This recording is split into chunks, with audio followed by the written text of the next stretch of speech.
Okay, well, welcome everybody. This is Courage and Chaos. This is Dungeons and Dragons for Absolute Beginners, and we have a group here of beginners that started not too long ago. We're now in episode 9, so you've got some experience, but still on the early side. I think you've already knows enough to go to other tables, so I think you've got the basics of D&D pretty well. Certainly after this, well, a couple more pieces will fall into place. Our idea here is we teach people from the very scratch, where we want them to be very welcome to ask questions, go whatever speed is best for them, to make sure they have a great first experience. And that applies to, it's still ongoing, all the way through. You can always ask me questions. And of course, if you ask questions, you're helping people who watch these videos as well. All the materials that you see here, including I'm advertising this to you all, I want you all to become dungeon masters. And if you want to become a dungeon master, it's great to do that for absolute beginners. It's a great way to start DMing. Get all of your friends together, get your workmates together, and you can use my materials. So if you're on Patreon, you can get these materials for free to use my scripts, use all my stuff, and look at my videos on how to do it. These slides that show up here when you watch these videos, they have little hashtags that show which modules I'm referring to. So I want to do an investigation the way that Matt did it. You can go and look that up in my materials. And so they're supposed to be as easy to use as possible. So thanks very much for coming, and let's get stuck in. We are going to, we've already recapped the story so far, so we're just going to paint the scene as we're in. I think you were most recently at the bottom of the Cold Red Dungeon because you were just trying to talk to Renish. I think the very last thing you did is you were scoping out how powerful Renish was in his red robe. So let's picture yourselves, you're at the bottom of that very cold red dungeon. You're arrayed on that step. Renish is a couple steps up from you. A couple of you, I know that Gamby sort of snuck around to see if Renish noticed, and he's sort of somewhat behind. You considered attacking him, but you decided you were not ready to attack him. Just your instinct told you that he was going to be a little bit too tough at the level that you're at here. As much as you hated him, you decided to not do that. So Renish has just dismissed you, and as you back away from him, climb back down the wall, the bricks that opened up, around him for that balcony that he was at, they slide closed, and you're alone in this dungeon. You work your way back up through there. You just kind of rewind it. You've already been up there once before doing the investigation, so nothing too surprising as you get back to the Kobold Jail. During this, we'll zoom in a bit on each character. Well, you had a question. I'm going to interrupt and go, I'm going to retrieve, finally, that remaining 20 foot of rope that we had. Hey! All right. Because we took the 30 that got broken off. Together, okay, great. I'm going to the recover that last 20. And tie them together? Yeah, exactly. No, because the other half is still securing Jop Jop. Oh, right. So that's why when it got split in you half. probably got it back. I assume that Jop Jop herself, she's gonna eventually get free. You've left her. I think she's following you around. She's technically your follower, and as we zoom in, you clarify who is still your follower, whether you've parked her. So do remember that. Okay. Yeah. But Jop can be left behind, or she can be forcibly taken everywhere you go. So yes, she is tied up in that regard. Fresh bait. All right. So as we describe that scene, let's zoom in on each of y'all to find out how you're looking, how you're feeling in just a sentence or two. So let me get to that. All right. Oliver here is playing Saryath. Saryath, he is a high elf wizard, level 2. So what is he feeling or looking like now in particular? Saryath is remembering Renish and he's pissed. All right. Okay. Renish got under your skin, Saryath. Why is that? What's the biggest complaint that you have about Renish? Fucking half-elf elf racism. That's right. That's true. Very, very much an unknown thing. Like, Renish's beliefs are really weird for this part of the world. Like, to believe that, one race is inherently better than the other, one gender expression is better than the other, anything's better. Like, this world is full of ever-changing magical creatures, but these people are so hierarchical. He just believes that everything has got to be He doesn't know the word for Nazi or anything, but he knows he hates him. All right. Also in this scene, Michael here is playing Fogrim, and he is a dwarf cleric level 2. What do we know about Fogrim at this moment? He's really pleased that he's found the mystical He-Man man bag.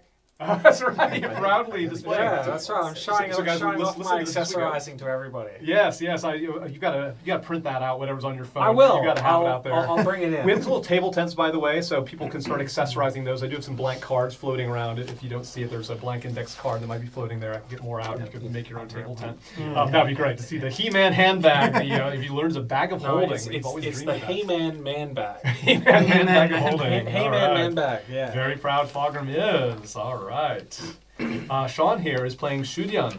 Shudian is a human fighter level 2. What do we notice about you right now? Feeling very claustrophobic. Would like to adventure out of dungeons and tight enclosed spaces for. Aching, yes. Of course, you're game. maybe you're missing the blue sky above you. We'll be Fight getting in some the of that here. sunlight. Yeah. That's right. Good. All right. Indeed. That's right. Elf live analyzer. Great. Olenka here. Half elf. No, I'm not elf.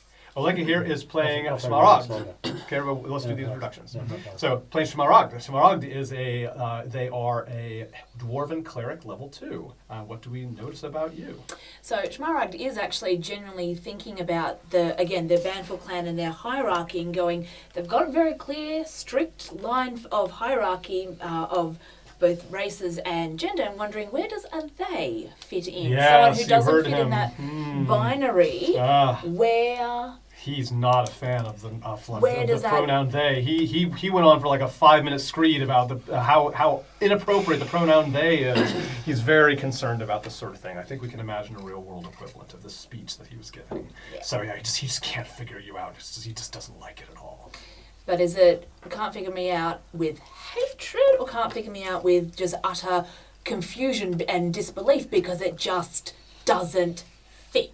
It's gotta be hatred. It's like what you could choose to be a he. You know that you would. Why if you have the choice, if you feel like you're on the borderline, why don't you just choose to be the superior gender? That's what I want to know. He's like Why don't you just 1,000%. pick a lane? Yeah. Oh, Luckily, he's now shut behind the bricks. Yeah, There's reaction not is much you can do in not, reaction. We've already, that's been a great one. Individual, everybody Jimmy is like that. here is playing Vol, and Vol, he is a human fighter level 2. Back from a somewhat a non-heroic absence, but been following the party. And what does Vol think of all this? well, I'm very well rested and just lazily walking along behind the group and didn't really notice anything that happened in the last session at all. It's a little bit tuned out, Vol. Yeah. All right, that's good. So here we all are.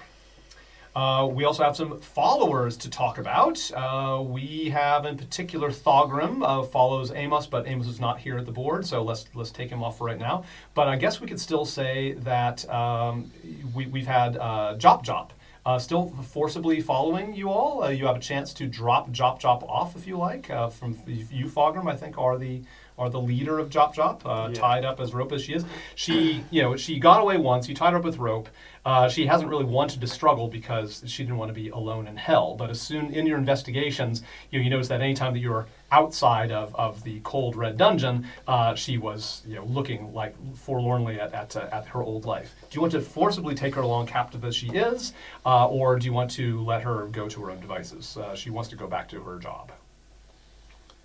I mean, she's one of the silver people, isn't it? Like a shiner. Yeah. She's one like that- the root of the problem. I've been making No, some I good would say headway that- with I her don't with think drugs. it's all the Shriners. I don't think it's the root. It's just that she's the one who's bringing in the demons. Yeah, and demons are bad. We all agree. Yeah. So if we let her go, So she's just keep going to go straight back to getting high and making demons and shit. Yeah. And that's There'll bad. But I have my silver visor, man. So I just can't do anything without it. I'm pretty satisfied. I've got. Jop, could you make another silver visor for yourself? I'm just been scared. Like ever since I took that shard from you, man, it's like I just kind of felt kind of weird. It's like I'm just feeling like jumpy. I feel like like these crow people. They're in my head. Like you were attacked by crow people, and there's something about a septic tank, man. It's like I've just really got this uncomfortable feeling. I just don't really feel much like doing anything right now. I think I just want to smoke some really chill You're drugs. in a safe place. Oh yeah, I'm not in hell anymore. That's a good thing. Yeah.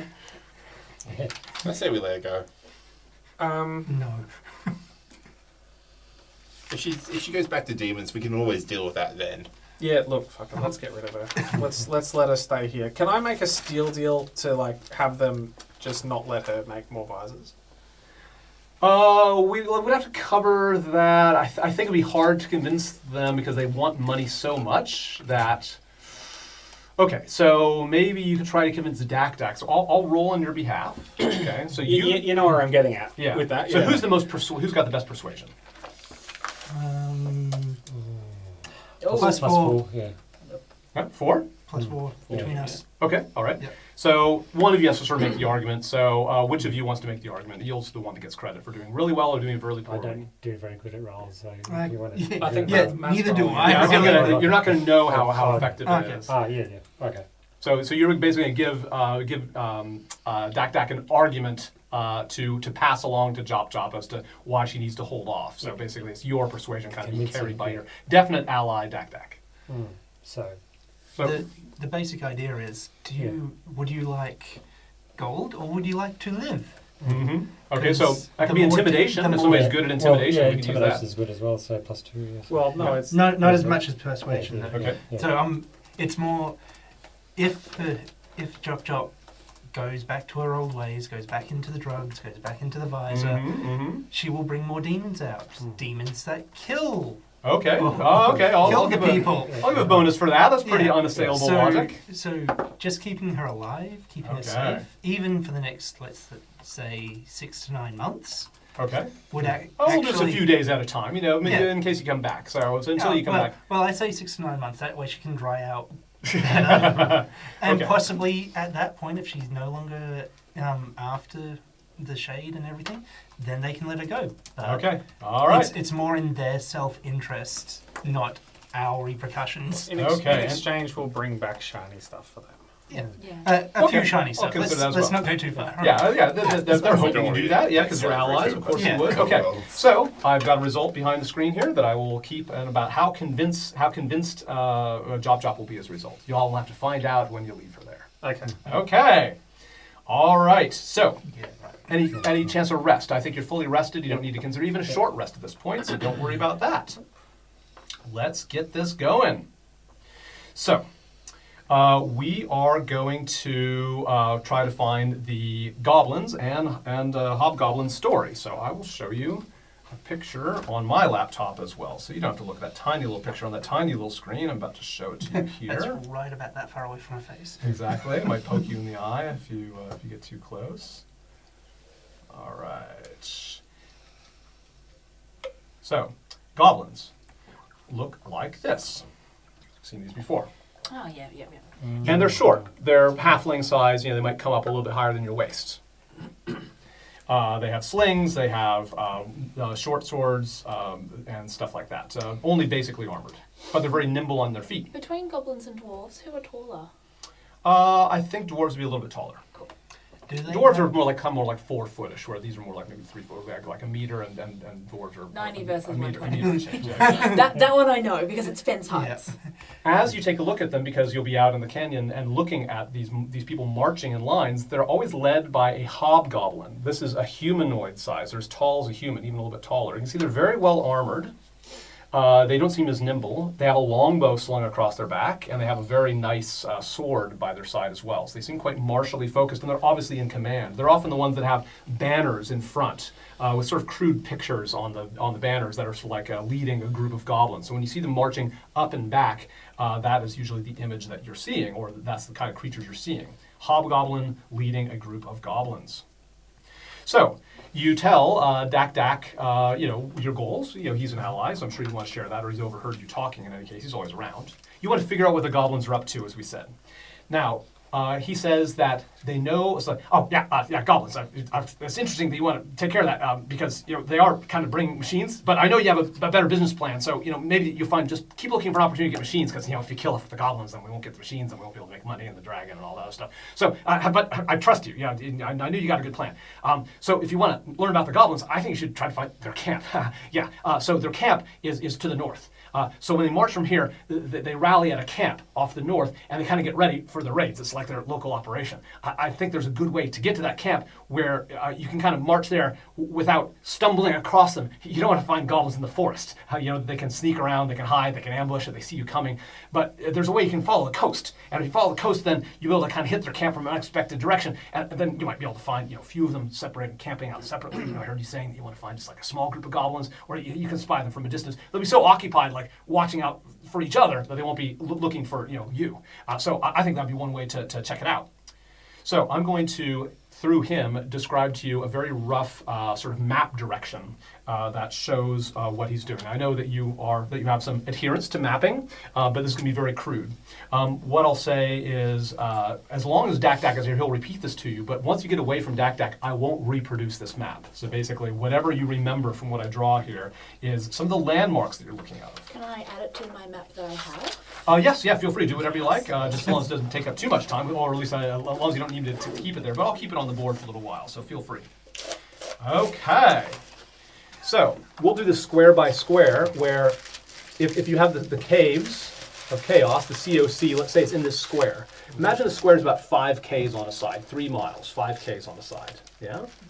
And this caves of chaos, it's at the end of a long canyon of some sort, a very unusual, unnatural looking canyon, which you can research further. The caves that you're in are sort of dotted around this canyon. Like that little dot there is the Cobalt Cave on the north edge of the canyon. The Shriners are uphill a bit, not that far away according to scale, but that's just so they're away from the bottom edge of the canyon, up the slope of the canyons. You see them coming in and out there. The Mushroom Cave was there, the Goblin Cave is there, so you can sort of see how this laid out. Shudian, you've actually gone a little bit east already, so you've already started this. So you can go a few squares in this direction. I can recite exactly how many squares. That's something I have to pull out anyway. So every time I do a square, you can put this into a grid like you are doing here, Olenka, and you can rely on this. So, for example, the Caves of Chaos are at H21. So H and row 21. Yep, that matches. Yep. So if you there's 3 squares that you go where it's just full of boulders. It's a canyon full of boulders, and eventually ends in the sea. I'm not going to draw the coast directly because even Dak doesn't know it. You've probably got a more accurate coast, but you can see that the sea coast goes up a while. So what you'll do, he says, march out to the east, you'll find the sea. He says, do not go south from here because that's where the black dragon is. Once you reach the end in the sea, don't go south. You'll disturb the black dragon. You don't want to do that. If you follow the coast up, you go mostly north, a little bit east. You'll eventually hit a river. That is the Timberway River. This is why it's called Timberway Valley, right? So it is a river that is naturally formed, a channel. And that river, on the other side of that river, that's where all the farm villages are. Eventually that river bends to the north. There's a bridge across it, and you can go to, this is your original destination. But you're not going to go that far. You follow this coast. Good thing about the coast is, there's no forest, right? So you don't have to worry about goblins. And goblins don't go that way. It's kind of out of the way, and it doesn't give them enough cover. The goblins, they go north from here. So they head towards the same camp, but they go through the forest this way, right? So you're going to avoid all that. You out to the east and you follow the coast, and it's much more wide open. You got to look out for things that come in on ships and stuff. You don't don't wave to anybody that's on a ship out there unless you really want to make that kind of friend. But as you go up, you'll find it kind of safe. Once you go up to the river, he says, just now take a left, follow the riverbank, the south edge of the riverbank inward, and soon you will find the goblin camp. The goblins camp very near that edge of the river, so you can't miss it because goblins spread out and make a lot of mess. So it'll be very obvious. Once you march along that river, you'll find the goblin camp. Those are his directions on where you're going to go. Can we ask Dak questions about the route there? Oh yeah, sure, briefly. Is it faster to go around the forest than to go through the forest? It's safer. And the forest, when it's thick, you move at half speed unless you're a ranger. There are certain things like rangers that can help you move at full speed through the forest. If you don't have a ranger with you, you actually generally tend to move half speed through the forest, whereas the coast is full speed. Okay. And going a little way around is he just recommends it's safer because if you're in the forest taking the same route that the goblins are, you're going to have goblins coming up behind you, coming down towards you, and they're so good in the forest, they're so sneaky that you're probably going to get ambushed. He thinks it would be, if you want to spy on a few and have a predictable encounter with the goblins, you want to kind of stay out of the way until you get to the outskirts of the camp. What if we cross through here up to the river, just cross this path, like makes a little short. Yeah, that's probably okay. You don't want to accidentally stumble into the camp, because the camp is sort of like right close to the forest, right? You might be in the camp before you realize it. If you're on the river, you'll have a lot more clear space, so you'll be able to know you're getting close to the camp well beforehand. You'll be less chance you kind of bump into any goblins around also, there. how do you know how far north we'd have to go before we turn in? If Fair we go enough. right up to the river, Is that right, Dak Dak? If we follow Yeah, the coast yeah, right just up can't to miss the it. Yeah, it's river. I mean, you're Okay. very, very smart. Maybe I'm maybe not as smart as me. Like, I just need really when you're out there, you need clean landmarks. So once you're running away from something, you want to really keep your bearings. So yeah, I just like landmarks. Coast, river, easy. Hey, Dak. Yeah. Just a question. The goblins, are they just primarily a warrior group, or they have families that run with them? Is it? No, they don't do families. They kind of come from here. Like they come out of the caves all around here, right? They're small. Yeah, they're small goblins, but you don't really see goblin kids. The goblins, they're like almost like fully formed like adults, but they're even smaller. But they don't stay that way. They get to the size that you see here. They get bigger. Like the hobgoblins, but by fighting. If they fight and they eat and they get treasure, they get more dominant. I guess as the word you might call it, and that's what turns them into hobgoblins. So they kind of grow not the same way that like regular creatures do. They kind of come from underground, as far as I can tell. Okay. Yeah. And they're pretty new. They've only been around for the last a few hundred years. What are the goblins like when they suddenly don't have a hobgoblin around? Well, they try to kill each other to become the hobgoblin, so the hobgoblin keeps them in line, so they're going to try they want to try to become the top goblin, yeah. Yeah, I don't know. You can probably find out more about goblins. I try not to know very much about them because they're pretty disturbing in many ways. Yeah. So, but if the goblins are around, they're often pretty disorganized, right? The hobgoblins are very good at tactics. So I heard your idea is trying to get some goblins without a hobgoblin leading them. That's a good idea. Hobgoblins are pretty powerful and they're also smart. They're tactically, smart. So goblins themselves, they're kind of disorganized. Can you negotiate with goblins well? Is it particularly hard to negotiate? Not really. No, I mean, maybe the machinery. We know they like machines. So maybe they would take that. Because they're really motivated to do the machinery stuff for Ziggy. And how useful are they as allies?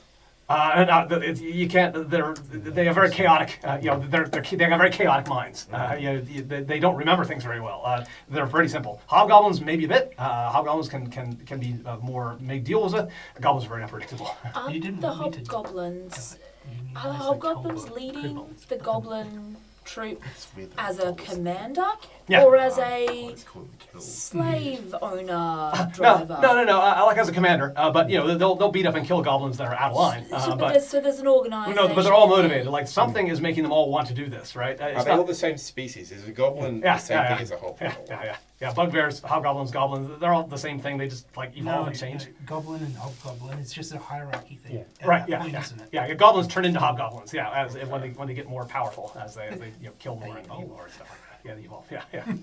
Is there anything about the hobgoblin though? Okay.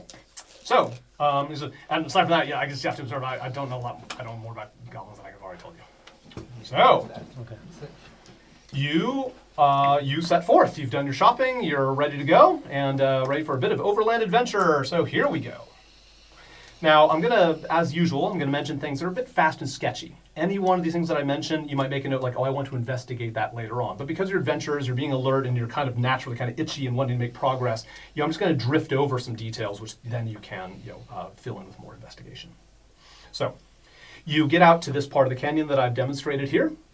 Let me hide that from the video because that's not going to be as important anymore. Come on. Nope, over there. There we go. Yep. Okay. So you are following that direction. You start to move east in that canyon, heading toward the sea, following his direction. However, something happens. It's not long after you're picking your way there. Like you haven't been out there for long before, something happens.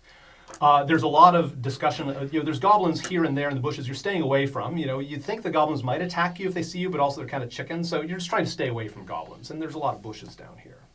But you hear at some distances the goblins saying like, "Oh shit! It's the sweep! Look!" And they're pointing up there, and they're all looking at the northern edge of this canyon that you're in. So there's a line of figures that have appeared on the north edge of the canyon, looking down at you. They're humanoid, and they have dog-like heads. They have bows that they've all got unslung. They're pointing down there, and they're all lined up with no more than several meters between them, forming a kind of a wall of force up there. And they are looking down, aiming their bows. They have armor as well and swords. The goblins nearby are saying, "Oh shit! The Shriners! They're doing their sweep! The sweep! The elimination show! It must be coming soon! Shit! Okay, get back! They'll kill us!" So the goblins all start kind of backing away from that, but then they turn around and there's another disturbance behind them. Along the south edge, and also closing off the canyon to your east, you see other figures appear. These are humanoids, and you quickly realize that these must be the Shriners. You've only seen them at a distance. You've never seen them this close. The weird thing is where they come from. So you have, you started off by just noticing as soon as all this disturbance happens, that canyon, that cave I talked about that you've been focusing on is the home of the Shriners. So that's the cave we need to get into. A bunch of them start streaming out, and they start kind of circling around the canyon. But they're only going at a certain speed.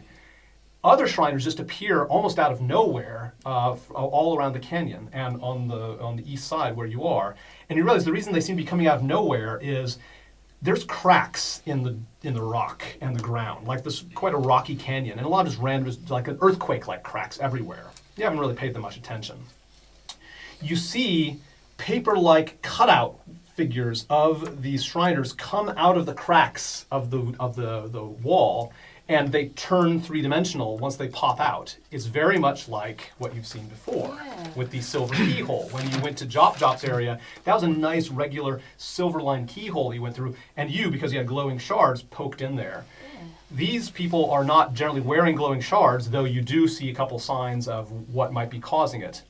They pop out the same way you did, but these are just regular weird-ass, just regular geological cracks. They're not sort of nicely lined with silver. That means they can kind of come out of everywhere. Right? So all of a sudden, they're nearby. When they come out, they're almost always in pairs, holding hands as like two paper dolls, and as soon as they come three-dimensional, they let go and they kind of get away from each other, often sort of like glaring at each other. The pairs always look like this, and you can see about half of them are one way and half the other. Some are what we call red-styled. They have black armor with red accents that's fairly familiar. They're not a perfect shade of red. They're all he's. They're all quite muscular. A lot of them are very dude-like the guy that you fought before. They often have their chests exposed, and they have scars in the middle of their chest, like a weird sort of almost a surgical scar right here in the middle of their chest. And the armor is deliberately constructed to show that off. So let's just call them the Reds. They're red-like. Mostly humans and dwarves, and maybe a few other races in there.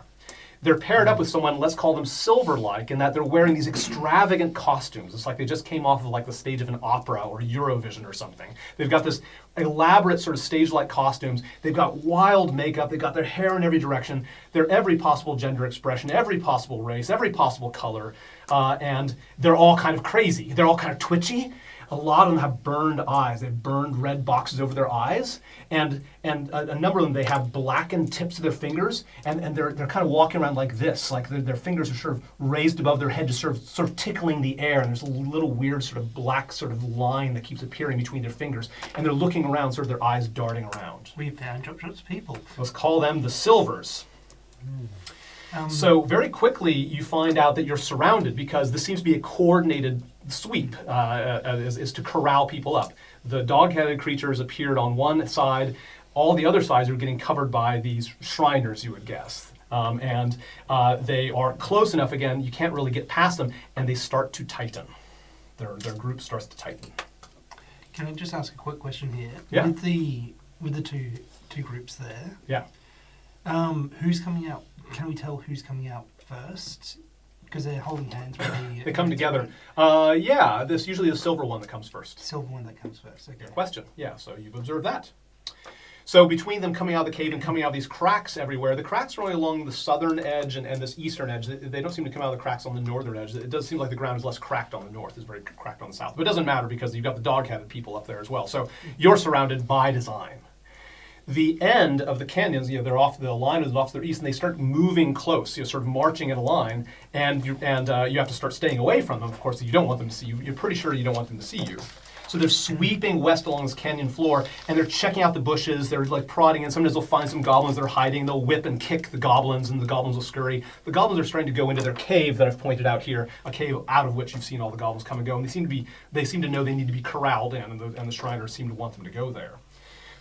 The goblins are terrified of them, so these must be quite powerful figures. As you're sort of scurrying away and trying to stay hidden, you see that the Shriners reach the Kobold Cave, the cave that you've been in almost all this time, right? The mouth of the Kobold Cave. The kobolds immediately, they bow down and sort of kowtow to them and cower, and sort of you'll let them in. So the Shriners go into the very cave that you've been hanging out for a while, obviously to conduct this sweep. So it's a good thing you're not in there. It might be a little disappointing that the kobolds don't even try to stop them. It's just, obviously, again, they think that these people are very powerful. and then they stand guard. So all the cave entrances that can be easily gotten to now have some Shriners ahead, so it's difficult to go into any of these caves. At some point, you just can't help it. You're doing the best you can, but at some point, you hear a shout, "That's them!" And you look over, there's a couple Shriners who've spotted some of you and are pointing, maybe those who don't have the best stealth, and are pointing at you from a distance. And then it's them! So they seem to have a reputation of some sort that you developed. Oh, well, you can be proud of yourselves, right? A reputation, your accomplishments. So, even though you try to move away from them, they're at great range, they start to assault you from afar. I will describe a couple of kinds of attack that you're going to cop as you try to stay away from them. To get the blood moving here. Here we go.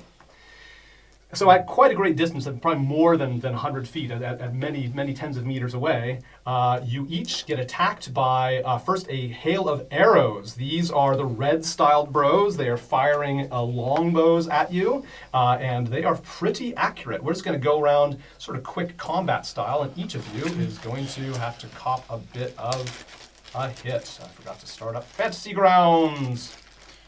If we have shields, are we able to wield those? Yep, that'll count to your armor class. So if you have a shield, then we always assume you're wearing it. It's That's added two to your people. armor class. Take an arrow through for So it's within that. So that 18 already means You already I've got built my it in. shields. Gotcha. Yes, it does. Can I throw drugs at them to That would be pacify nice. them a bit? They're too far away for that. Damn. Unfortunately, I'd love to say yes to great I was gonna say, ideas. all that's going to happen That is they're going to see one like a little puff of That's, leaves that's and they'll be one like, that I unfortunately Distraction cannot say drugs. yes to. Drugs for you. I'll keep fighting. Distraction chop. All right, so we'll just kind of go. We'll start here with odd. So we'll go around as receiving the following.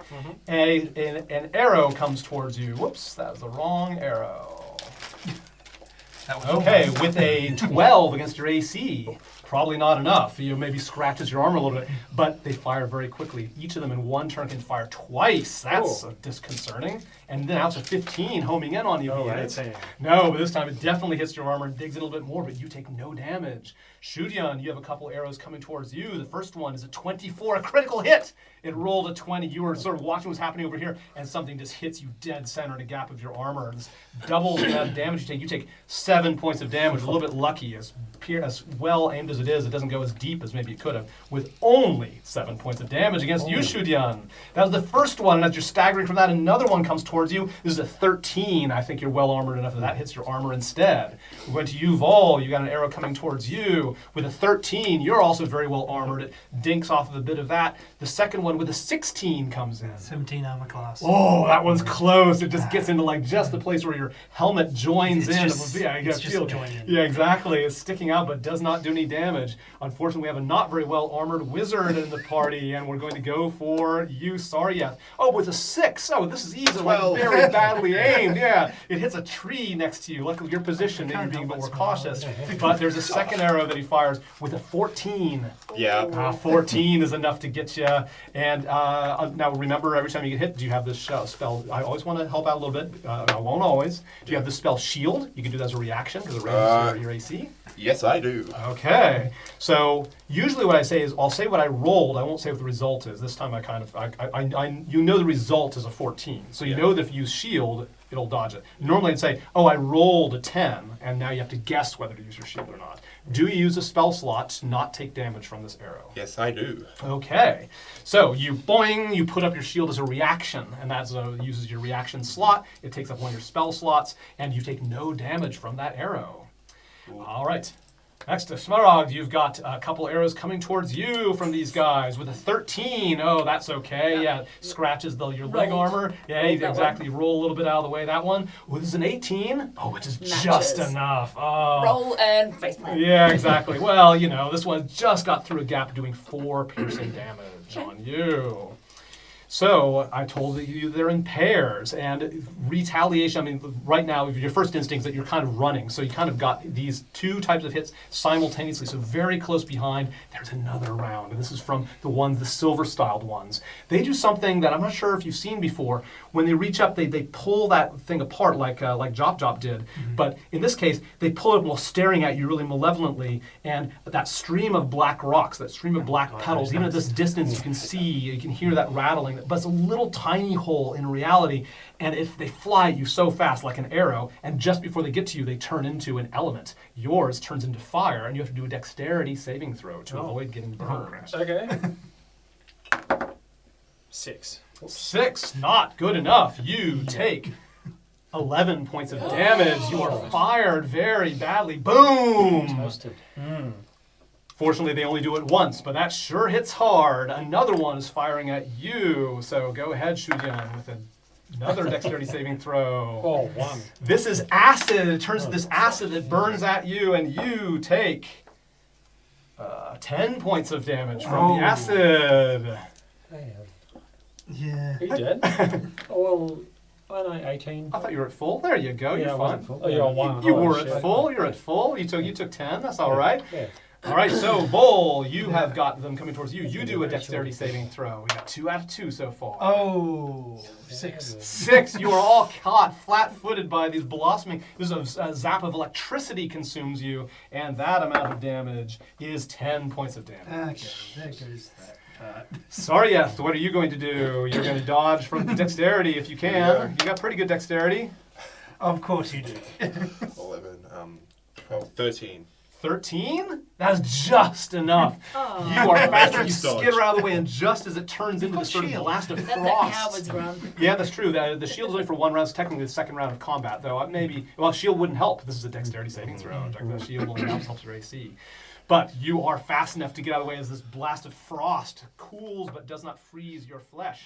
And you, Svarog, you've got to dodge. Oh, You jump into the rocks by accident and take some damage. I'm not going to maximize the damage. It's okay.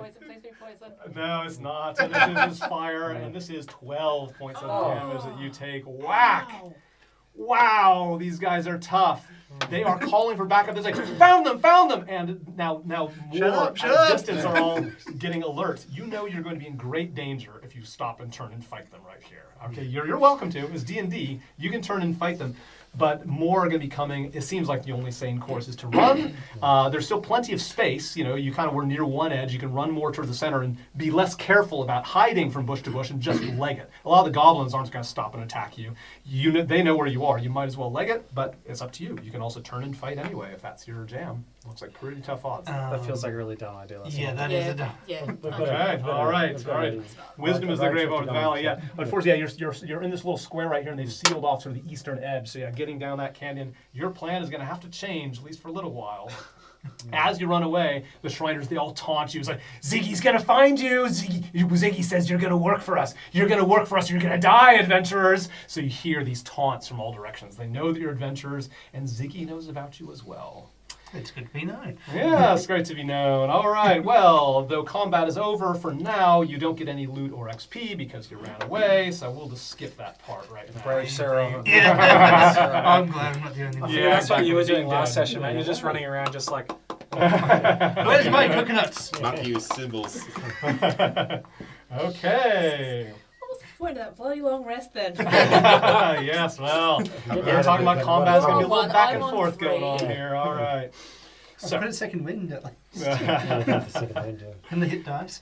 Yes, so you can, as you go away, bonus action, basically you have at least 1 or 2 rounds. So as you're running, you can cast a spell with a round, you can do your second wind as a round. So let's say, the round that you take running away, do whatever you would normally do in a round of combat. Anybody doing anything particular? Using second You wind? want the hit dice. I'm going to go second. Yeah. Okay, yeah, go and do that. Yeah, you know what to do. I think I'm going to have to as well use my hit die. Okay. Oh, no, you can't use a hit die. That's a long rest. Takes an hour to use your hit die. You can use a spell. Okay, If you want well, a spell. in that Okay. case, I'm going to it's cure a- wounds on myself. Okay. Yeah, D10. no, D10 plus your fighter. Yeah, ask me questions if Is you this a got. short rest? Oh, wait. No, it's not a short rest. It takes an So hour, it's and this is just something that happens in a few seconds. Cure wounds is Somebody D10. else So can cast a D10. spell on you. Okay, what have I I'm got? going Yeah. to No, cure no. wounds. Hang on, is that? Oh. No, that's a 3 plus D12. 6, 9. D10. I'm happy with Okay. that. I didn't. I got his. Yeah, 6, 9, 0 12. is. Ooh, okay. Plus. I mean, Two all of plus. you have something to do to heal yourself apart from you. It's like, oh, Yeah. the lowest amount of hit points, the lowest armor class does not. But you have your shield. That was good. 6. There's another spell called Mage Armor, which I raises know, your I AC a briefly little bit. debated since it. And Oh, plus do you also- need healing? No, I'm fine. Are you sure? I'm 11 absolutely That's full true. Your health. shield stopped the first thing, and you dodged out the next thing. Good Good for you. Oh, Sounds what is that? back to 12. Okay, and remember now, we really want to make sure you track all these things. You track the fact you do the tick box for your second wind.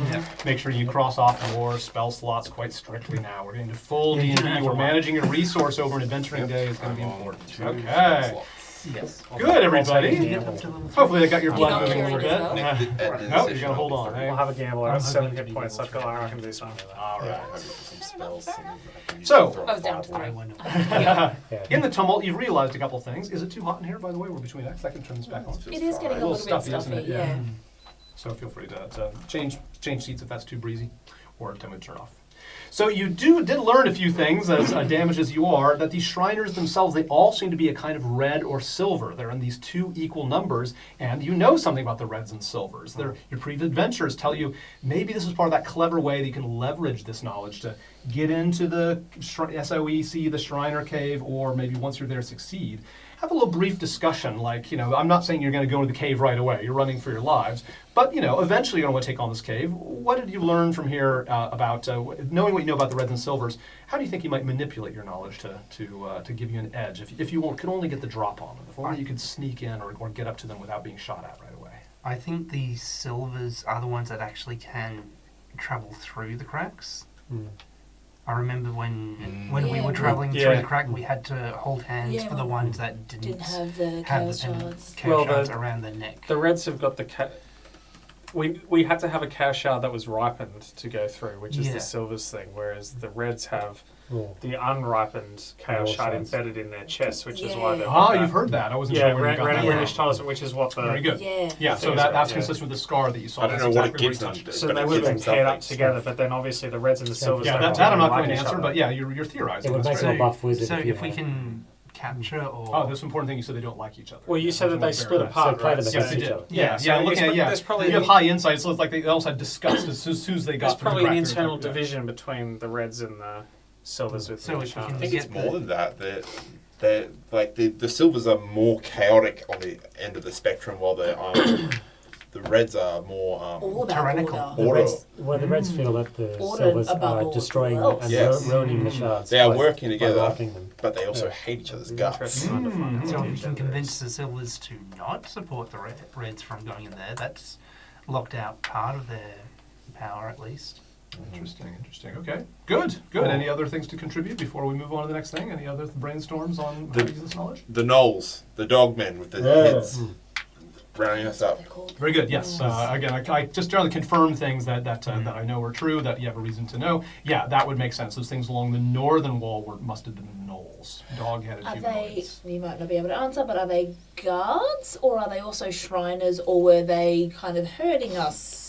It was hard to tell at the distance. They all were quite separate. They're up high on the canyon. They're all only on the north, and they didn't have any of the red insignia. They didn't have burned eyes. They didn't have stuff like that. But at a distance, you only got a look at them because they're quite far away up there. Because They the had goblins height advantage. reacted to them, they saw the kobolds and said the sweep, Yeah, so, and oh shit, then yeah. the Mhm. Shriners came through. Yeah. So there must be some connection. Are we sure the gnolls are not just servants with masks that make them look like they have dogs' heads? Yeah, we were far away.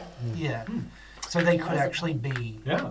Now, Shriners. normally, so in totally open-ended D&D, I'd say like, hey, raise your hand if you want to make a move. So if the majority of the table says, hey, we all want to do a quick investigation, a quick skill check to answer questions like this, you'd be able to prevail. As it is, in Epic 1, I've got kind of a pace to set through, but just be assured that questions like this, if I'm moving you on, I'm just using the excuse that you're kind of running for your lives. But it's not always going to be like this. It's going to be a little bit more open-ended. If you're not running for your lives, you will be able to spontaneously do questions like this. What you can look forward to is there might be another opportunity for investigation session. You can pretty much at any time, at the end of any session, say, we want to do another investigation session next time. We're all about mysteries and building the world. Let's let everything else wait. I'll respect that. There might be opportunities where I say, here's a great time to make a move. You're all welcome to make a move. Or if you come in early and you're using your session stamps, you can go and do your own investigation and pass the answer along to everyone else. So there's a few ways to answer these questions. Unfortunately, I'm not going to be answering them now. I say at this point we cheese it. Cheese it you do, Sorry, so. what's that mean? Run. I've genuinely never heard that. Oh, yeah. I've heard book it, but not. Spontaneously Or leg it. run away Yeah. from danger. Look at it. Reminds me of Bugs Bunny and all that. Yeah. So as you're still contained within the canyon, right? You're near where all the different caves are, and you're just kind of increasingly in the center. You are running, there's a lot of trees here, and you come across a tree that it's like the branches kind of wrestle a little bit. Like as you get close, you're looking for trees like, well, maybe we should climb a tree. There's a tree where its branches, as you look at it, you could swear its branches sort of scooted down and sort of, one of its branches went low enough to climb onto, almost like an invitation. You just get a good vibe from this tree, like it's a really beautiful tree. And you realize, like, well, this tree is very climbable. And something about the way its branches move give that. So you think this tree might be trying to help you. You can run from tree to tree and run from bush to bush, but you know you're in a tightening cordon. So Let's climb the tree. climb the tree you do. I like this. It reminds me of a Venus flytrap. Whopping willow! No, Comes down and- as you climb the tree, you see that there's a bit of a platform that was very well hidden by the foliage in the tree. This platform is made entirely of sort of natural wood, like naturally fallen branches that are sort of all lacquered and aged. They're not cut and nailed together. And it's forming a sort of a nest up there, and you can see runes carved into the underside, or maybe more like, almost like magically painted, not carved, that would be too gauche. That these bits of wood have runes on them. And again, as you go up, you almost feel like the branches are sometimes kind of lifting you up a little bit as you get up to this platform, which is not full of teeth. And once you get to the platform, you're fine, because it's a platform that's seemed well accommodated to hide you for the moment. And certainly after a few minutes, you realize it's a good thing, because the Shriner is trying to crisscross and like looking for everybody, goblins including yourself. And some of them like run right under you, and even though they probably look up, they can't see you from underneath. So you've bought yourself some time up in this tree. This platform is interesting in that it's got a bronze spyglass pointing out of one side of it, sort of wound in with all the branches, and is pointing towards the Shriner cave. Spyglass like a telescope, and it's fixed in place, aimed directly at the Shriner's cave. Surely somebody's curious enough to look through it. Yeah, I'm just trying to think, do I need to use a skill check, or can I just walk up and have a Yeah, look? if you just have a look, it's very clear. It's very clearly focused and pointed exactly at the mouth of the Shriner's cave. Now you're elevated a bit, so you're able to look into the cave in a way you couldn't before, because you're always looking up at an angle. So now you can see into the cave, whereas before the lip of the cave was blocking it. Can I ask a meta question really Yeah, quickly? sure. In the last session, you gave us like a real bit of a grid that we were investigating Yeah. with one of these guys, and you said that there was a tree like just south of the. Ah, very good. Is that tree? That's what Shudian Yes. saw. Yes. It's very far. Or It's is much that a farther. diff- It's that- several that a caves to different- the southeast, that and it's was- much That's taller, like a Yeah, giant so, yeah. skyscraper-sized tree. Yeah, but we good should be question. on the Yeah. north side, not the south side of the cave. It was over here somewhere. Yeah. Yeah, and you're all just inside this little square. Yeah. Okay. I like that little die. It's a great one. They're handy little markers. As you look in, you can see that the mouth of the cave is very wide. It's just like, as wide as a couple living rooms side by side, and quite shallow, and it's full of people. You can see that these people are all just normal humanoids of every kind of race. They, first of all, look quite bedraggled and thin. They're not chained in place, but they just have this very low, sort of hangdog, weak expression on their face. They're all hunched over something, and with the spyglass, you can all take turns looking through this and confirm this. They're all working on something with their hands. They've got chunks of rock, you realize, just raw chunks of rock. And they've all got little instruments of some sort. Sometimes they've got the rock on like a little bit of an anvil, and they're hitting it with like a jeweler's hammer, like a pointed hammer. Sometimes they've got like a little drill or a pick. They're picking away at bits of it. One thing they all have in common is that they all have this really like tense expression. Like every time that they touch the ore, they tick away at it, they kind of wince and then look at it again, and they breathe and calm themselves and do another pick. So they just seem very tense about whatever they're doing. They look very worried. Also, you see that a number of them have bites and burns all over them. Like a number of them have missing fingers. A couple of them have like ears that have been chewed off. People like they're missing a foot. There's all kinds of like signs of just healed over damage that some of these people have, and they just have this very intense concentration as they're What are picking away their at these things. fingers and hands like? Are they the most Good worst question. No, they're damage? not burned. Yeah, but their fingers are often have scars on them or missing entirely, but they're not burned, sharpened to the blackened points, of which I thought you might be asking. Can we Yes, I tell was. if what they're working with, the stones that they're working with, are those chaos gems? Yeah, in are they this chipping case? out chaos So, shards? so you know that chaos shards themselves are a black metal, quite distinct. This looks like normal, earth sort of igneous-like rock. However, now that you mention it, the rock itself is like they're kind of like Coke can-sized chunks of rocks, like they've been carved in sort of a cylinder. They almost all have cylinders. Some are worn down to nubbins, and some are small. but there's a weird kind of rainbow pattern on the top of some of the sort of the Coke can shapes. Like it's like normal igneous rock, but it's got this weird sort of rainbow swirly sort of Like an design oil on top of it, slick. almost like an oil slick on top. But it does We've not look seen like the that black. before, Does I not look like the think. black metal. I swear we've seen that sort of rainbow shimmer. These before. people, and again, you're probably in a hurry. You're looking at this, and you know you're being hunted for, so you're kind of doing a quick once over. It looks sort of like a backpackers hostel in that it's very crowded. These people are often sitting on sort of really nasty looking bunks. There's wooden cubby holes with possessions jammed in there. They often don't have weapons. They have maybe little scraps of armor, and they're all over the place, all intensely working on this. You got a question? I'm wondering about the platform itself. If someone's been here for a while, wouldn't there be signs of like how long they've been here? Yeah, you look around, there's no signs of habitation. There's no like crap or food or anything like that. It just seems quite clean. Is there any equipment or anything like that? No. Okay. Just a telescope and a platform. Yeah, and the tree goes up for the platform, but the branches get quite thin, so it takes some more work to climb higher than this. But it seems to be the perfect spot for now. That's weird. This area that you're looking at, the cave is full of these people. Let's just call them the idiots because they just look like total losers. So let's call them the idiots for short. Because you can see they're divided into two groups. One half of the cave, they're all he's. They're all wearing kind of approximation of red garb, like a lot of like black leather and stuff. Most of them don't have scars and stuff, but they have like crude tattoos, like jailhouse sort of style tattoos.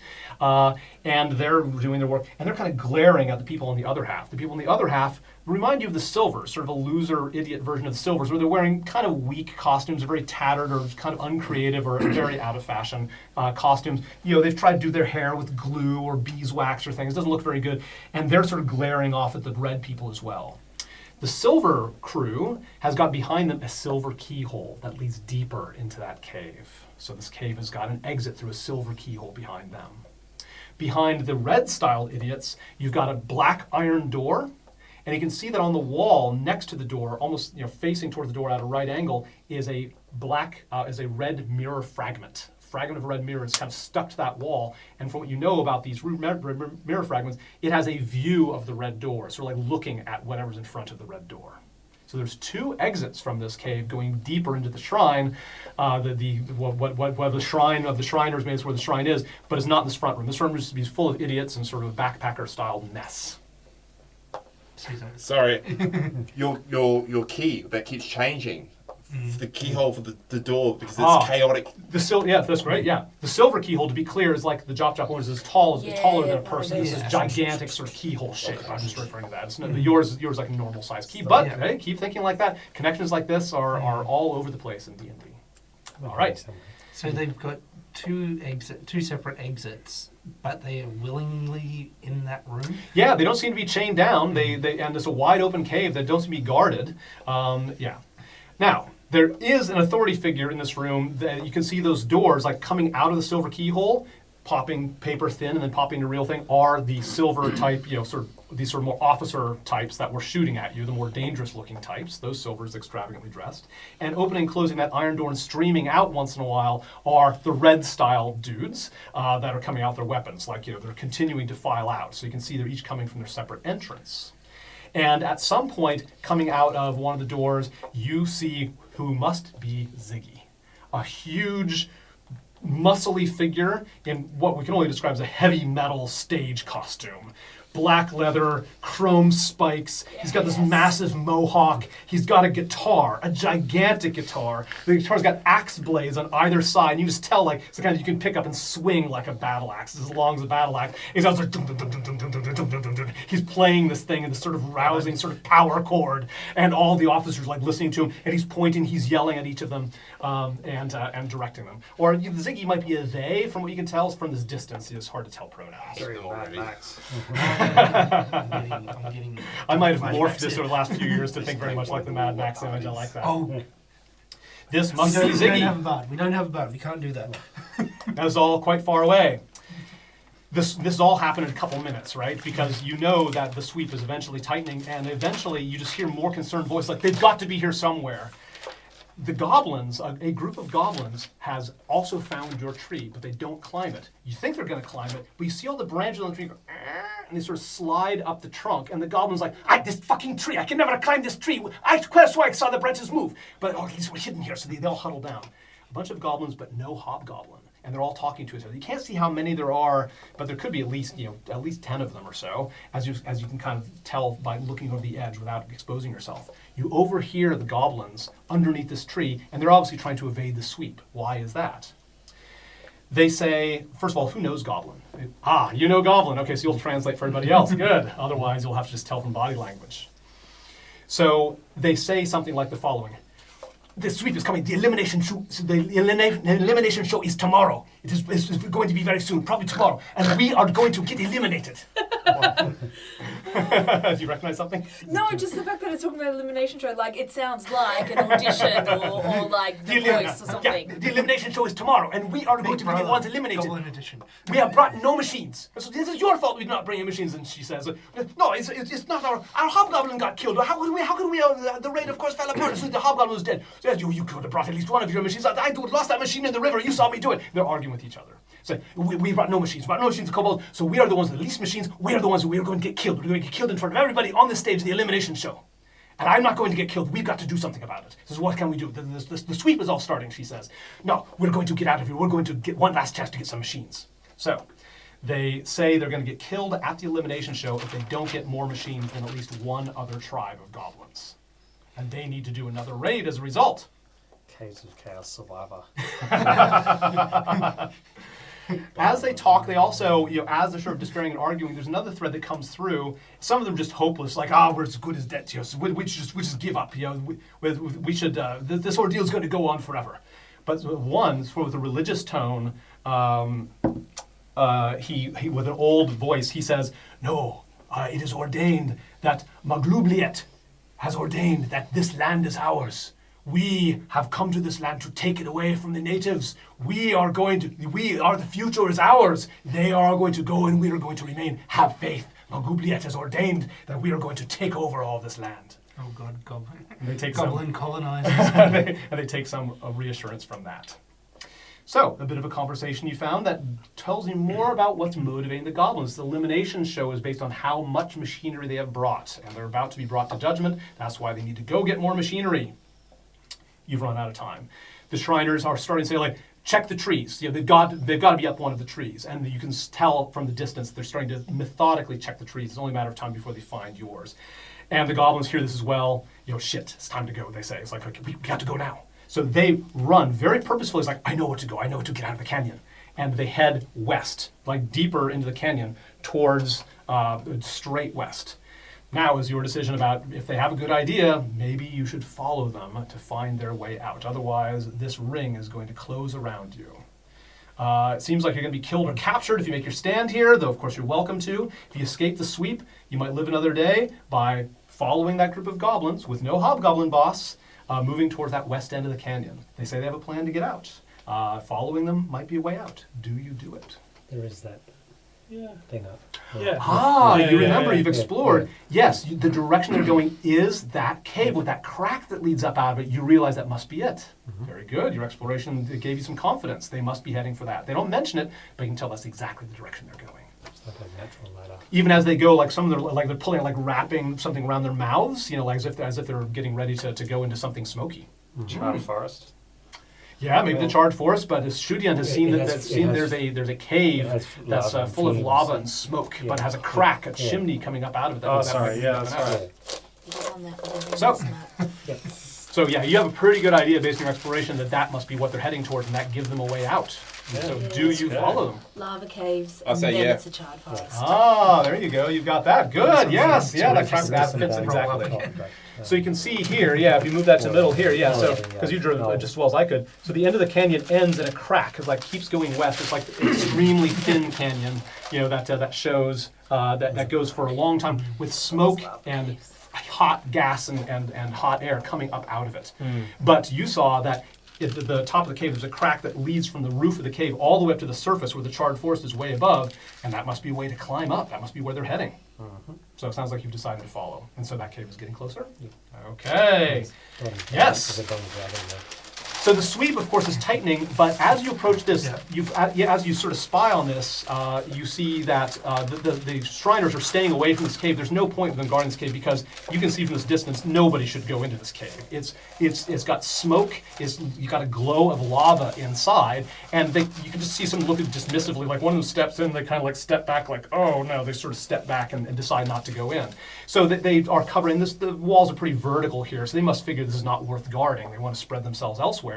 So this cave is largely unguarded. And you see, just as you're spying, it's the last of the goblins going into that cave. It's at the base of that huge crack that I mentioned.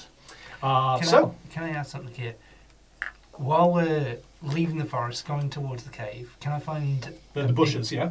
Can I find a bit of bark, a fairly big bit of bark? Yeah, sure. Okay, I give it to him so he can inscribe immunity idol. Just so With we can, appropriately tribal style so we lettering. can probably give it to the goblin if need be. No, you Well, got to I give it can- to the committee, and the producers have got to sign off on Oh. it, and then that's got to go to the manager, Well, and you then it's can going to pick take a the couple goblins at weeks. that Yeah, point it's a logo, so it's pretty important. As you go into the lava cave, you see this. So let me switch this. Yes, lots of lava. Yeah. So the floor of it is lava. Luckily, see. that floor is a little bit further back. You don't have That's to another walk game on show. or hop That is around another the game lava. show. It's game show day. And there's a not shown is the crack coming up out of the ceiling. That It's cave steamy full in of there. lava. It is very hot in here naturally. However, as soon as you go in, you realize that there's this breeze is coming in from the outside. It's like this constant, almost like an inhalation, this constant steady breeze is sort of at your back as you're looking into the cave. And as a result, the smoke is coming up that chimney, but the smoke and the poisonous gas and all that stuff doesn't seem to quite reach. It's like you've got this bubble of fresh air just where the crack is.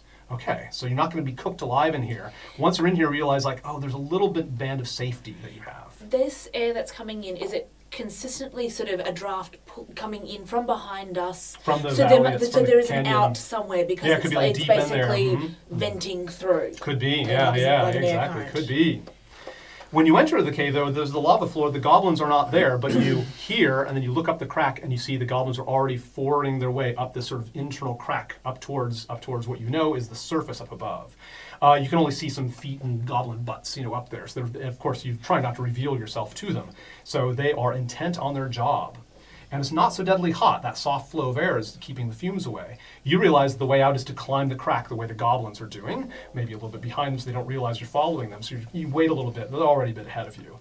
And while you wait, you can hear them talk because they're kind of grunting and sort of like holding things up, and they're talking just a little bit more.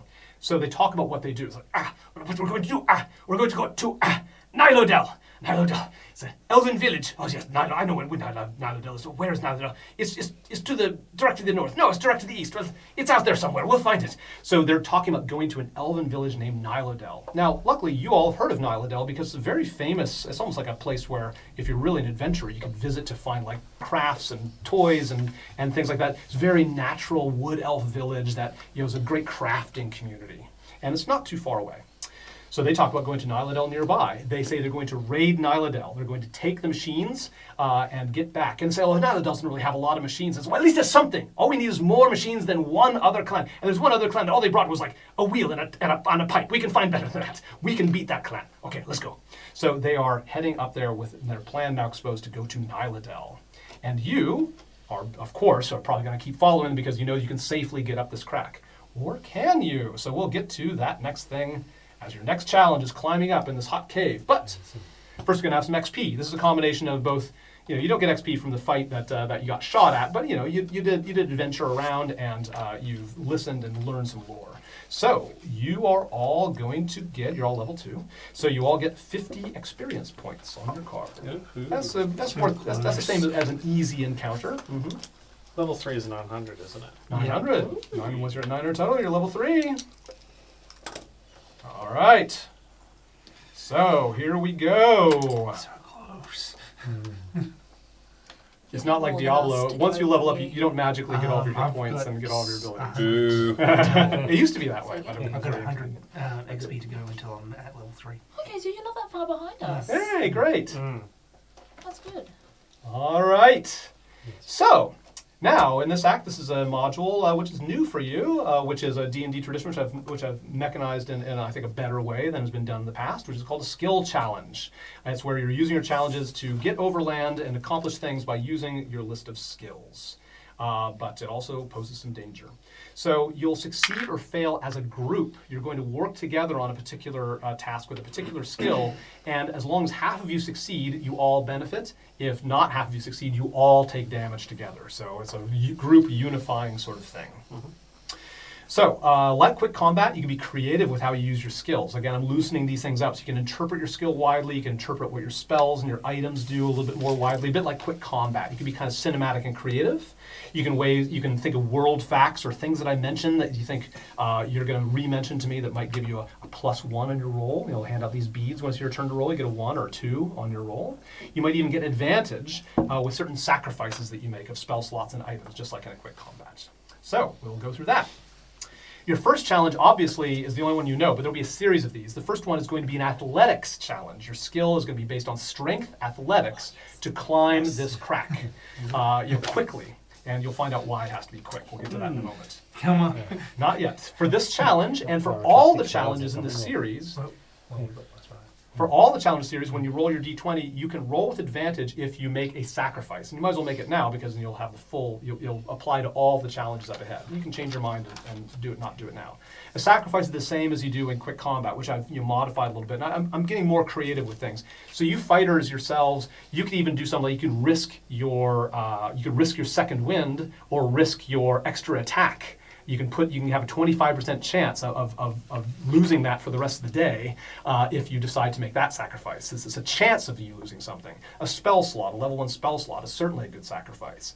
An item, an item that you think is useful. We'll use it for this challenge. And probably you find creative ways to make this item useful a few times, but it's going to destroy or lose or give up this item by the time this skill challenge is over. If you do so, you'll be rolling with advantage, which means the group is more likely to succeed, which means you're less likely to take damage. However, you're at the beginning of an adventuring day. You're going to be fighting these goblins eventually, is the whole idea. You don't want to be totally tapped out of your items and your spell slots and your various special abilities. So it's a balance, a tactical balance of how you do something. I suggest an advantage, but I can see that maybe you want to save your stuff up for the big fight ahead. So think about that if you're going to use something now to give yourself an advantage in all of these challenges.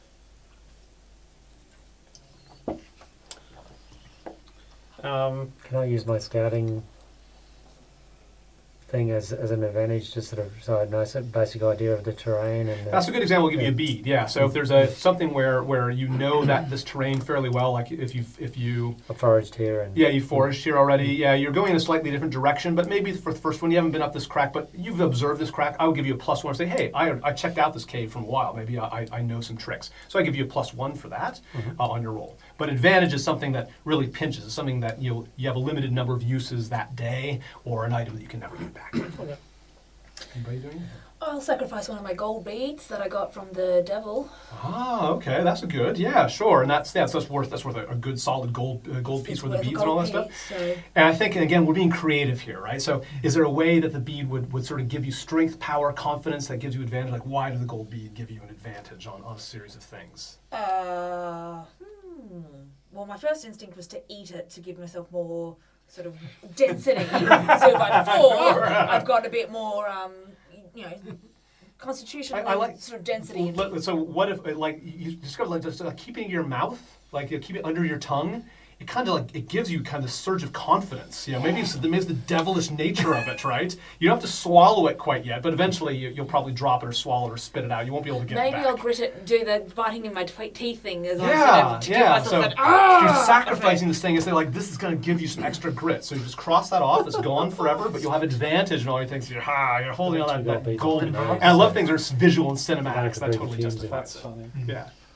Could I get a bead for my stone cutting if we're climbing up a rock face in this? That's a great example of I give you a bead or even 2 because of stone cutting. Yeah, that's right. So I wouldn't get advantage permanently, but for this particular roll, I'll give you a +1 or 2. So is mine a bead or advantage? Yours is an advantage. Yeah, so you'll have advantage every time you roll. You have your 2 dice ready. Anybody else doing an advantage sacrifice now before we start climbing? I was thinking when you pick a spell slot, by the way, it's great to pick a spell, but think of it as like you're using that spell's power several times, doing little miniature versions of your spells. You can be very creative. You can even change what spell it stands for. Even it might be a cantrip that you juice up with a spell slot. We can be creative here.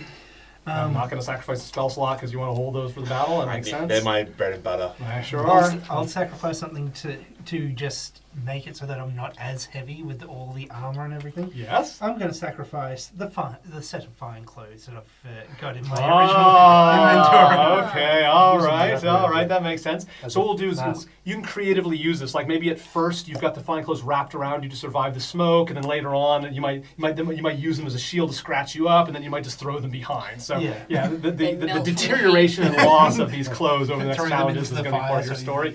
Yeah, those are worth a few gold pieces, right? So how much do those things cost? Actually, it doesn't say. It just says a set of fine clothes. Okay, they came with you. That's fine. Yeah. Okay, yeah. So let's. That's a great sacrifice. Yeah. I love that. Can I throw away? So cross them off now as if you've already lost them. Can I throw away my short sword that I dipped in that lava pool that we got? Oh, with the liquid You- metal? you're Yeah, good to yeah, find you can think of some things. creative ways to get rid of a I short need it. sword for that. Yeah, a short sword I know is worth at least 15 gold pieces. So what you'll do is you'll be willing to, if something's too good to sacrifice. I think your fine clothes are the same way. So we'll do it for you as well. So for the fine clothes and short sword are too valuable to give up. But you have a chance of losing it. Okay. Roll a d20. If you roll a 8 or lower, you'll lose these fine clothes. 15. Okay, so you get the advantage anyway because you took the chance, but you won't even lose the fine clothes. They'll be in terrible shape. But same with your short sword. Yeah, an 8 or lower. Oh, All right, yeah. So your short sword is definitely going to be lost in the course of it. That's just the way One the that odds just work. melted out of my hands. Okay. Anybody else doing sacrifices before we move on? These dice are terrible. And of course, it's a group challenge. You could be, oh, well, you three have made sacrifices. I think we're good. Man, I don't want to make a sacrifice. No, There's it's a just few me. different ways to do it. These items can be precious. You might use equipment later on. But I'm going to use a javelin because it might help for climbing.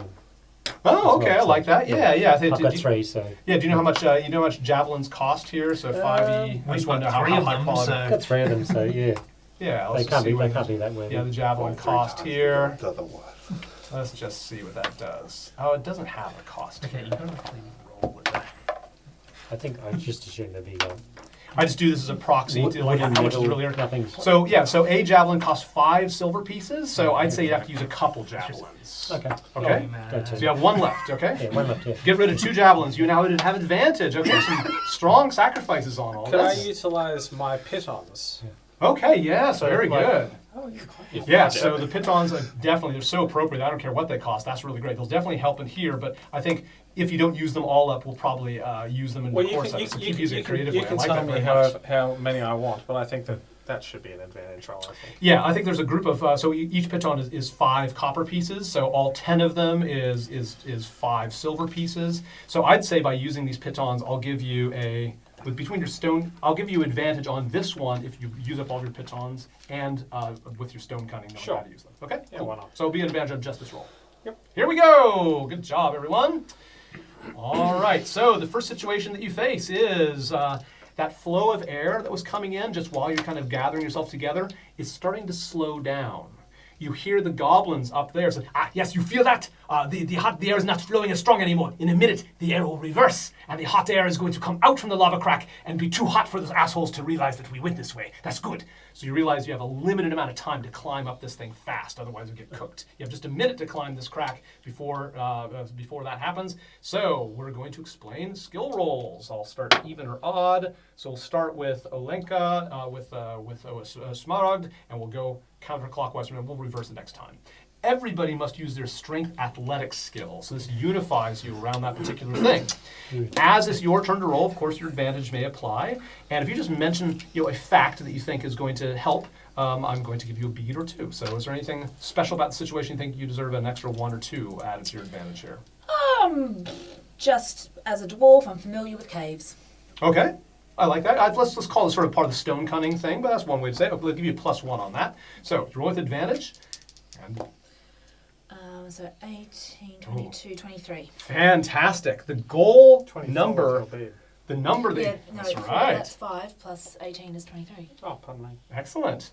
14 is the target you're going to be trying to hit over and over again. So the majority of you need to have 14. So we're going to have success and failure, right? And I'll do some beads here. So we have 1 success.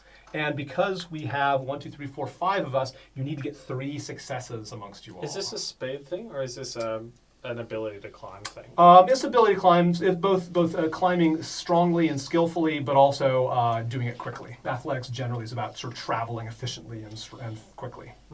Saryeth, is your turn to roll. Is there anything that gives you a bead or two on this? I'm going to use a cantrip of gust to create like a cool breeze of air around me so I don't get too I cold. like that. So I'll give you an extra +1. So it doesn't take much to get a +1. A nice little creative thing. And you're also using, or did you have the sacrifice of fire? Yeah, I clothes? threw away my sword. Yeah, your sword, exactly. So you're going to lose your sword at some point by the end of this challenge. It and fell out. It's getting more. No, you got to. It's going to give you advantage all the way through these series of challenges. So right now you're using your sword to give you extra leverage, and something about that liquid metal might make it more effective. Roll with advantage, and you got +1.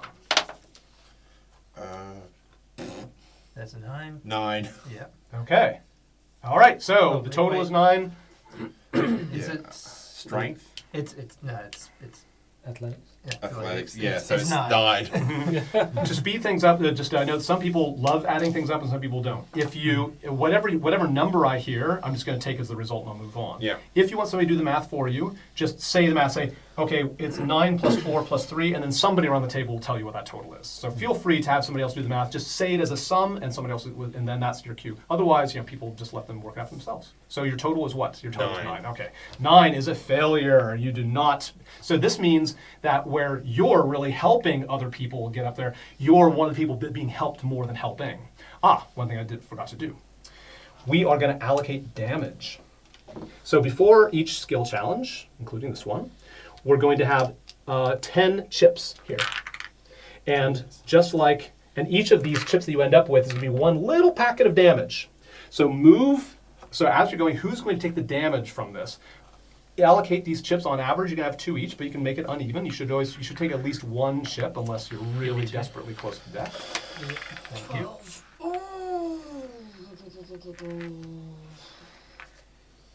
Okay. Wait, how much health do you have? 12. Give I me got one of 12. those. I've got 17 right now, so Yeah, okay. yeah. Okay. And this also represents you're taking more of the brunt of it, you're taking more of an active role. The more chips you have, the more you're putting yourself at risk to help others. You rolled and got the failure, and so you're being helped by others. It is your turn. Anything that gives you an advantage or a little chip. You have an advantage, very good, using your fine clothes wrapped around your head. Yeah. What are you doing? Anything else that gives you an advantage? Well, because of my chainmail, I'm pressing my back against the wall to shore myself up so I can take a little bit Yeah, of a good rest each friction. time. Yeah, exactly. You can really slide up. Yeah, I like that. It's a nice little bit of color. Very good. Okay, so you add a +1 to everything Okay. else. Oh, you're kidding me? Oof. At best, we're looking at it's only the athletics. That we're Yes, putting in athletics. So there. strength, but of course you get to add your Plus. athletics. You'd use your athletics as So- as listed. 10, I think, is the best 10? one there. 'cause All we're right. adding that part. Not enough. All right, we've had our 2 failures on the board. We need 3 successes. The pressure's on you, Shuyan. All right, so I've got the terrain thing plus the 2 javelins. Yes, that's right. So you already scoped this out ahead of time, so you're getting advantage with that. I'd say that you actually spent a resource and quite a bit of time. I'm gonna, but you also saw from the outside. I'll give you 2 beads on this one because you checked out this lava cave for a long time. Thanks to your time. Whee! Natural Natural 20. 20. All right, natural 20. Fantastic. I like this. Yeah. Now, to keep things moving, we won't do anything special for 20s, but if you do kill on the entire challenge, you will get a benefit. So we've got another success on there. Good job. Excellent. Anything that gives you an extra little edge for color before you Power of It's all He-Man. you and me, man. Me, I just pray to He-Man and hope that He-Man hears me. Well, I love the He-Man reference so much. This time I'll give you one. And you're rolling with advantage because of what? What are you doing with your? Oh, you have the javelins. Pitons. Pitons, and, that's right. And the stone cutting. I Yeah, think so you only said this something. time you're rolling with That's advantage fine, because yeah, you're that's- losing your pitons. But that's this is why fine. you get them. Oh, fuck you, He-Man. Don't curse him. Don't curse Oh, me. no, Wait, double wait. nines. That's very lucky. Sorry, so it's So what's your... Athletics. 14. Hey, just enough. He-Man Take- made the difference. If you didn't have this Take it one back, point, thing. yeah, exactly. Take It it was back. 15. 15. 15. Oh, Hey, It's like even a better better. beat. Yeah. He-Man! Hey, all right, He-Man. Okay, we have 3 successes, so you managed to prevail. Oh, Good the job. Okay, so you see how that works? Round 1. All right. Now, you have to keep moving. You're keeping up the goblins. So if at any time, you won't be able to get a short rest probably during all this because you're keeping up with them. But remember that between these, or not remember, I'm telling you, you can cast this quick spell. Anything that takes like 1 action, feel free to mention it as a bonus action or whatever else. Okay. So push all your chips in the middle because you reallocate them each time. So your hide is you've gotten up through the crack and you're at that charred forest that I've mentioned a few times before. You're actually brought here as prisoners, so you're actually pretty near where you're brought into the canyon because you came from the north on this map. The goblins are pretty far ahead and they're really not looking behind them, so they're at a good distance, but luckily you can see their footprints and you know which direction they're going. You let them get a little bit ahead of you so they won't see or hear you, and you put your heads together, okay, Nyladel. You know that there's a great landmark. If you basically go northeast, you'll hit a stream. It's called the Singing Stream. Nyladel means something about a stream. You're not sure. It's like named after a stream. And you also heard the goblins arguing before about how to get there. Some say you go straight north, some say you go straight east. They obviously don't have much of a clue. So you think that you know how to get to Nyladel. Is it east or west?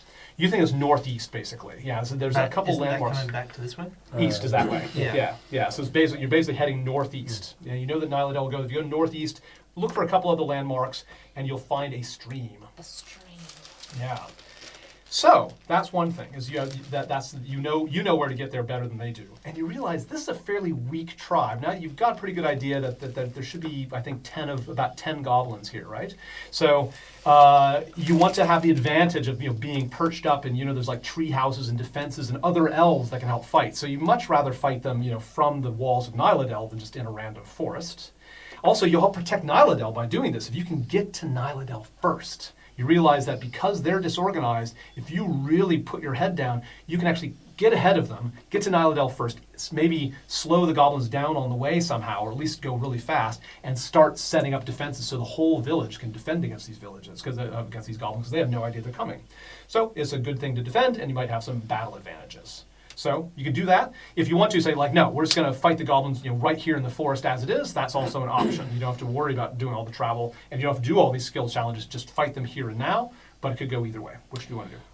I'm thinking we should get to Nyladel as soon as we can, get that fortress thingy, and then obviously with the villagers there, we might be able to get some of them to fight with us or something else. And then, given that these goblins are hobgoblinless, they might sort of falter without having a leader, and we might be able to convince them that one of us or one of the Wood Elves could be their new leader. Okay, good points.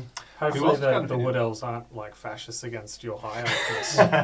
Okay, that's something to keep an eye out for. At that point, we just let the goblins do. There's not a lot of that. Yeah, in this world, there's not a lot of inherent. We leave all the inherent racism for the Reds. So. Weird question, but do goblins and elves share any ancestry at all? You'd have to really sit down and think for a while, and you're kind of too much on the hoof, so I don't have a quick answer to it. Okay.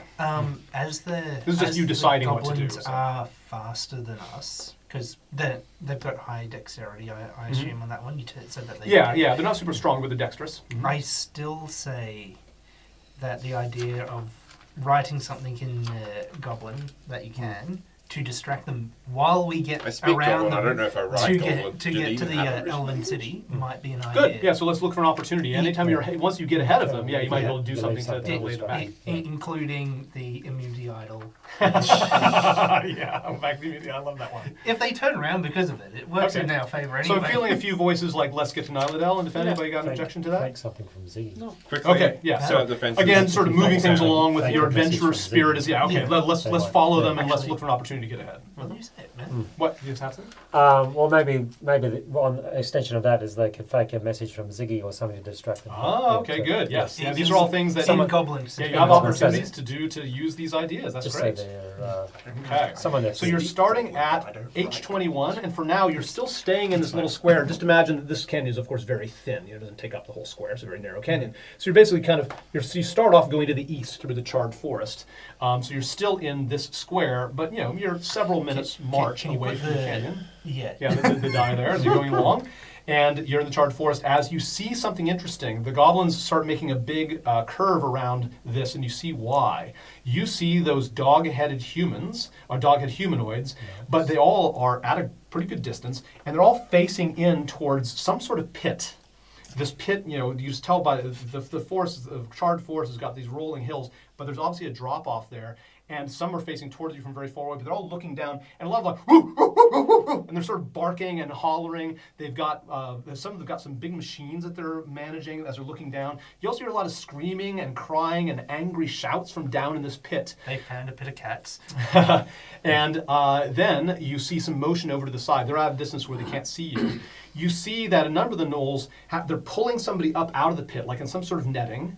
They then put that person so they lie them flat, and then the whole thing stands up, and it's one of those mechs. The same kind of mech with the drills and the shovels that you've seen down in the Kobold That area. Havilar was in. That Havilar was in. This person, this unfortunate individual is the same way. They've been strapped in, they're sort of struggling, and you can just tell at distance, you can just see them, they're like, they've got this sort of crazy demeanor, and their arms are like they're strapped into this machine.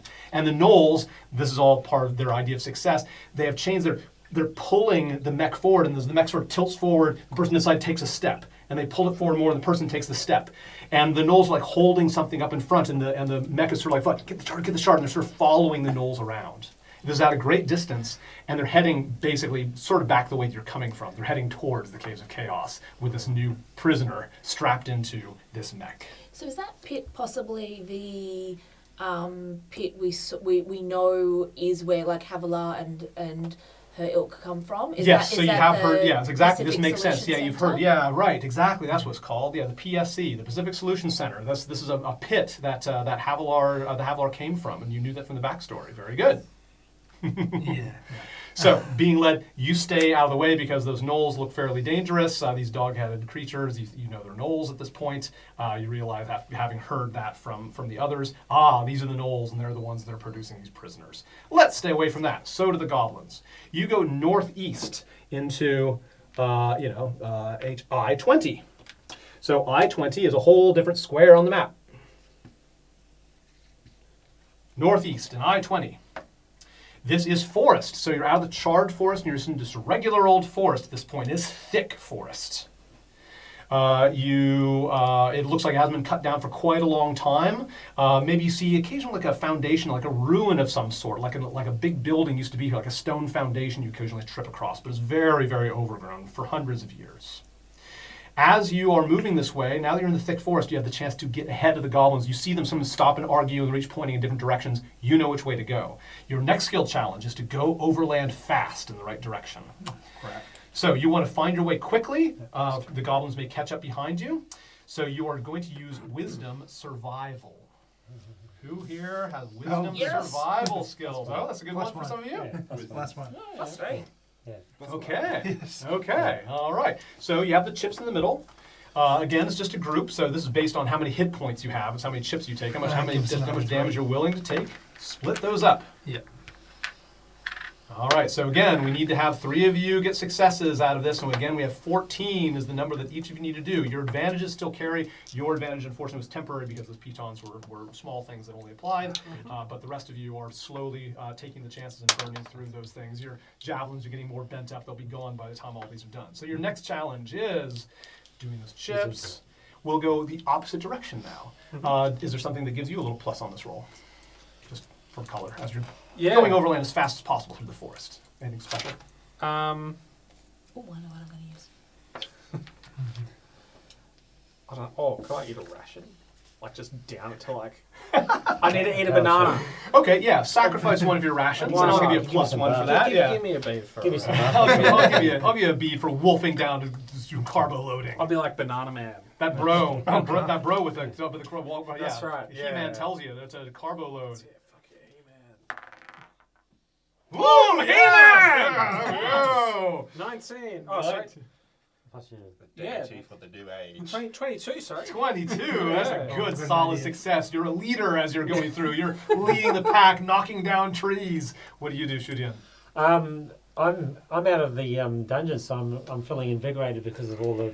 Oh, you did Yeah, mention yeah, that. So that's yeah, good. That's a yeah. callback. You said how much you would like to be outside. I'll give you one just for that joy that you must be Yeah. feeling. Yeah. And of course, your advantage still applies. How do you use your javelins this time? Like, are you? Well, like a hiking stick. Oh, right, exactly. Yeah, they're getting a little bent as you Yeah, go, and yeah. you're using like hiking Yeah, sticks. Go yeah. for it. I like this image. All right. He gets advantage. Of Oh. course. Oh, good. Okay. Okay. Yeah. And plus one. Yes. Plus my 1 and that one, so 21. Okay. Very good. Another solid success. You're right up there with He-Man's minion. You can always roll 2 at the same time because your advantage will hold. So just always roll 2 dice at once. Okay, Vol, what do you do? Now, let's see. I'm better for combat than anything else, but I've still got that advantage anyway, don't I? Yes, the advantage still applies. Yeah. Okay. Honestly, I was going to say I'll just get rid of the fine clothes to... Yeah, you're still using your fine clothes. So now, of course, you're probably like throwing off the heaviest ones because they're kind of lowering you down too Pretty much. much, yeah. They'll still help you in another challenge, but you're definitely starting to run out of fine clothes. But... Oh, no, I can't think you'll of end up with a anything fine. else for You're losing a few bits, so they're going to be Yeah. slightly less fine by the end of this challenge. I But if you can't actually- think of anything, just roll. No.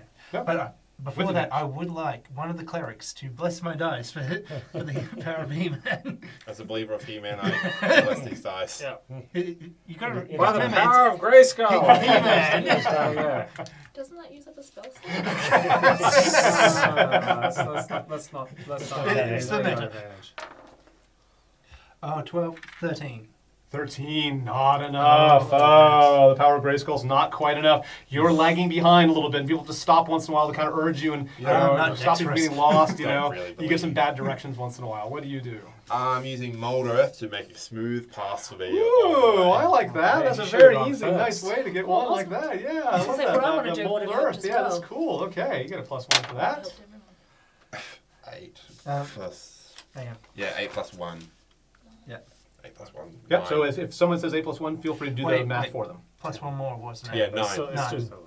All right. Okay. No, not enough. Mold earth is good, but there's so much wood and stuff around that's not as effective as you'd like it to be. But that's just bad luck. Which is why I'm going to use a cantrip and cast light as we Ah, go through this through the heavily forest, wooded sure. forest Yeah, that to makes make sense. any sort of roots and stuff and rocks that are going to trip us up. So mold earth for one thing and light to also light Very the good. other. Okay, we'll give you +1 on that for using light as you go through the forest. Let's hope for success. 16, 20. More than 14. Yeah. Woo! Yes, that's great. 20 it is. Another success. Good job. Which- All right, which is again, ranked. you have gotten through. Oh yeah. Excellent. Put the Push chips in those. the middle. So, yes, you help each other use survival skills. You stay ahead of the goblins this whole time. Very occasionally, you can tell they've picked the right trail. Maybe they're starting to pick up your trail because they're using survival as well. Like maybe they've realized the direction you're going, but you got such a lead on them by the time they found your trail. You are well ahead. Good job. Okay. We are going to move on. So, from here, you actually see, just by the way, as you get closer, this is over in J20. You're not in the square, but sometimes I'll tell you some really remarkable things. You see what we call the place of the cast-off cloak. The land is very strangely warped off to the east, and it's not like hills. You can tell, like in some places, the trees are pointing out sideways from as if the ground used to be kind of flat, and something kind of pulled it up or pushed it down.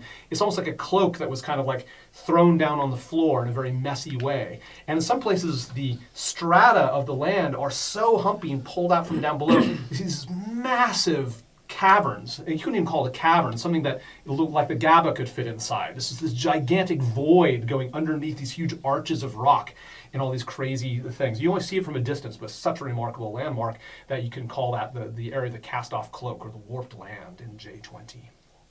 But you're going to actually go northeast up to J19 by the time you go. So you can sort of see this warped land is less intense here.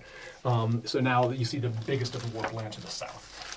Northeast you go, and you are still in the forest, I believe. There's more stuff to add to that.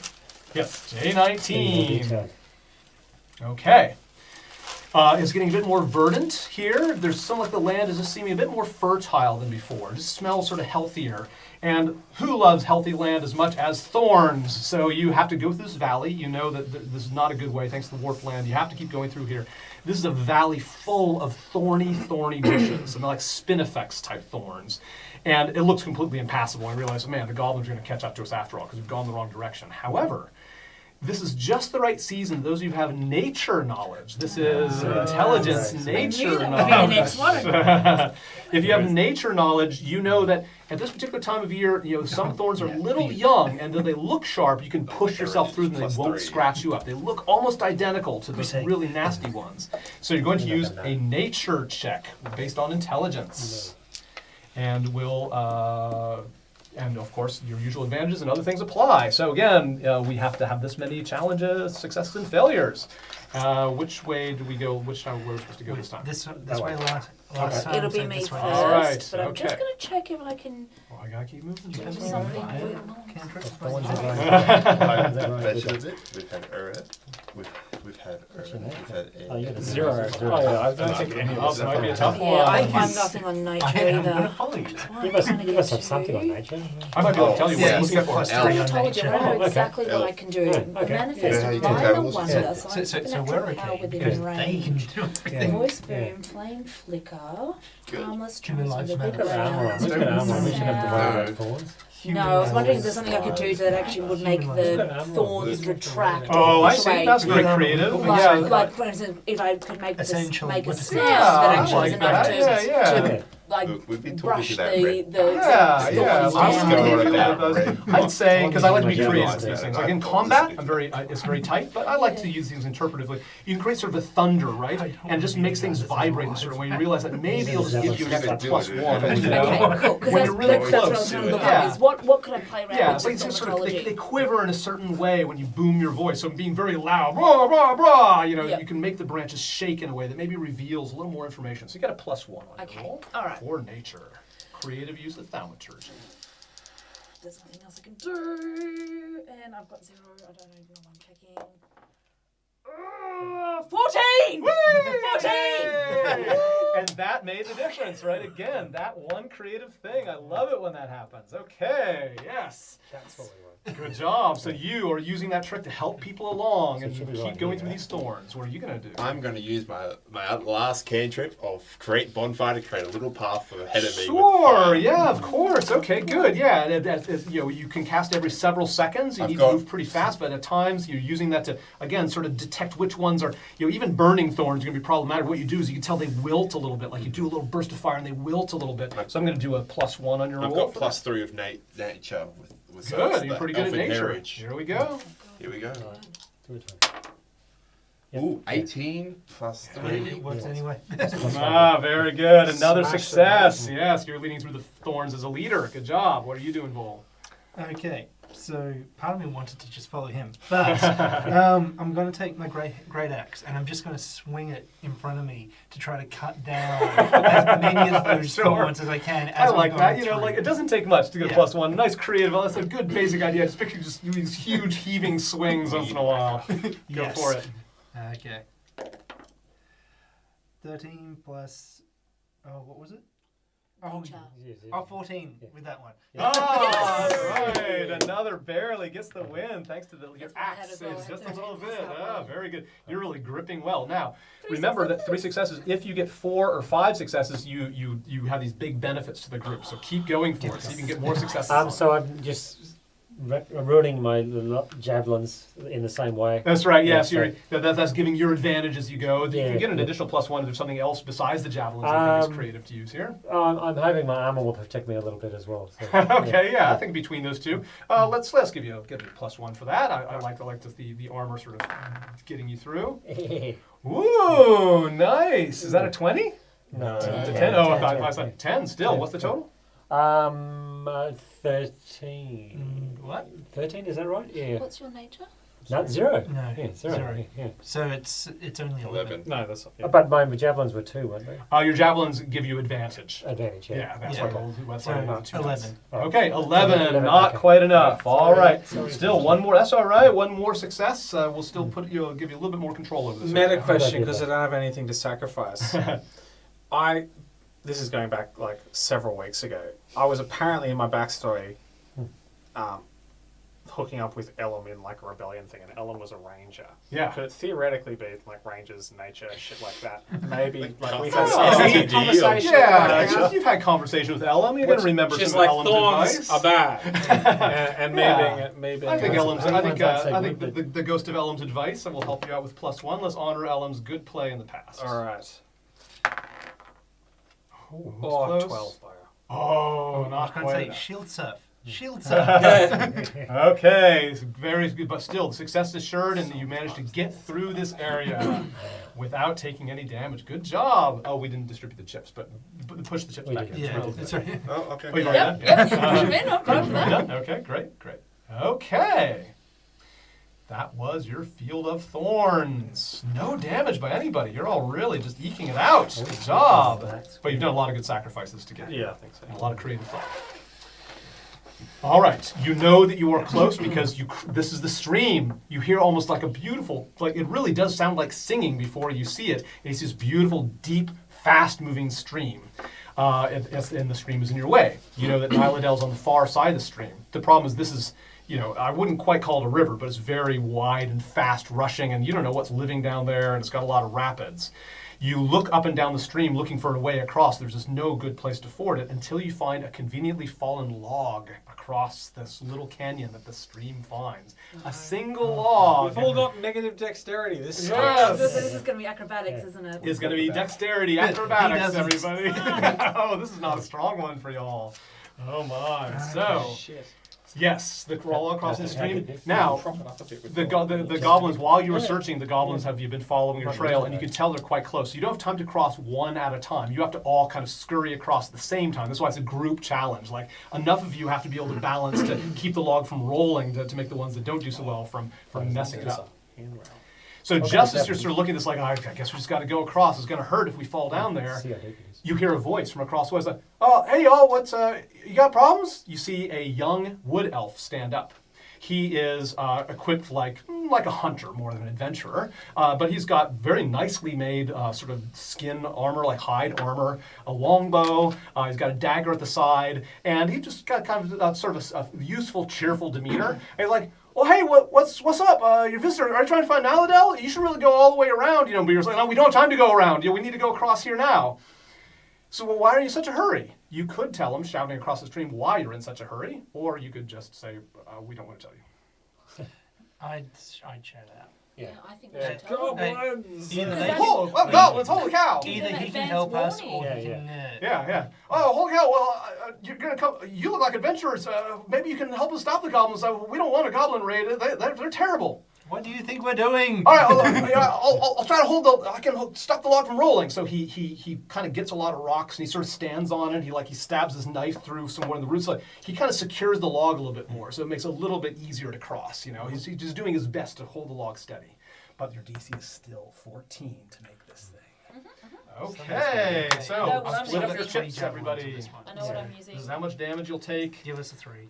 Like the I know what I'm how using. bad of a fall you're going to do into this stream if you don't succeed with dexterity acrobatics. Still got 14. With armor don't you? falling on the ground. Yeah. Now, it's not too late to get advantage. The problem is that you sacrifice something to get advantage in only one roll instead of all 4 rolls, but, it's never too late to get advantage for those of you who don't, but you might just want to tough it out. Okay, last chance for anything else? Because you're starting. So if you're going to sacrifice a spell slot or anything like else to get advantage on just this roll, might not be worth it. Okay, got to go for it. Are you going to use your javelins?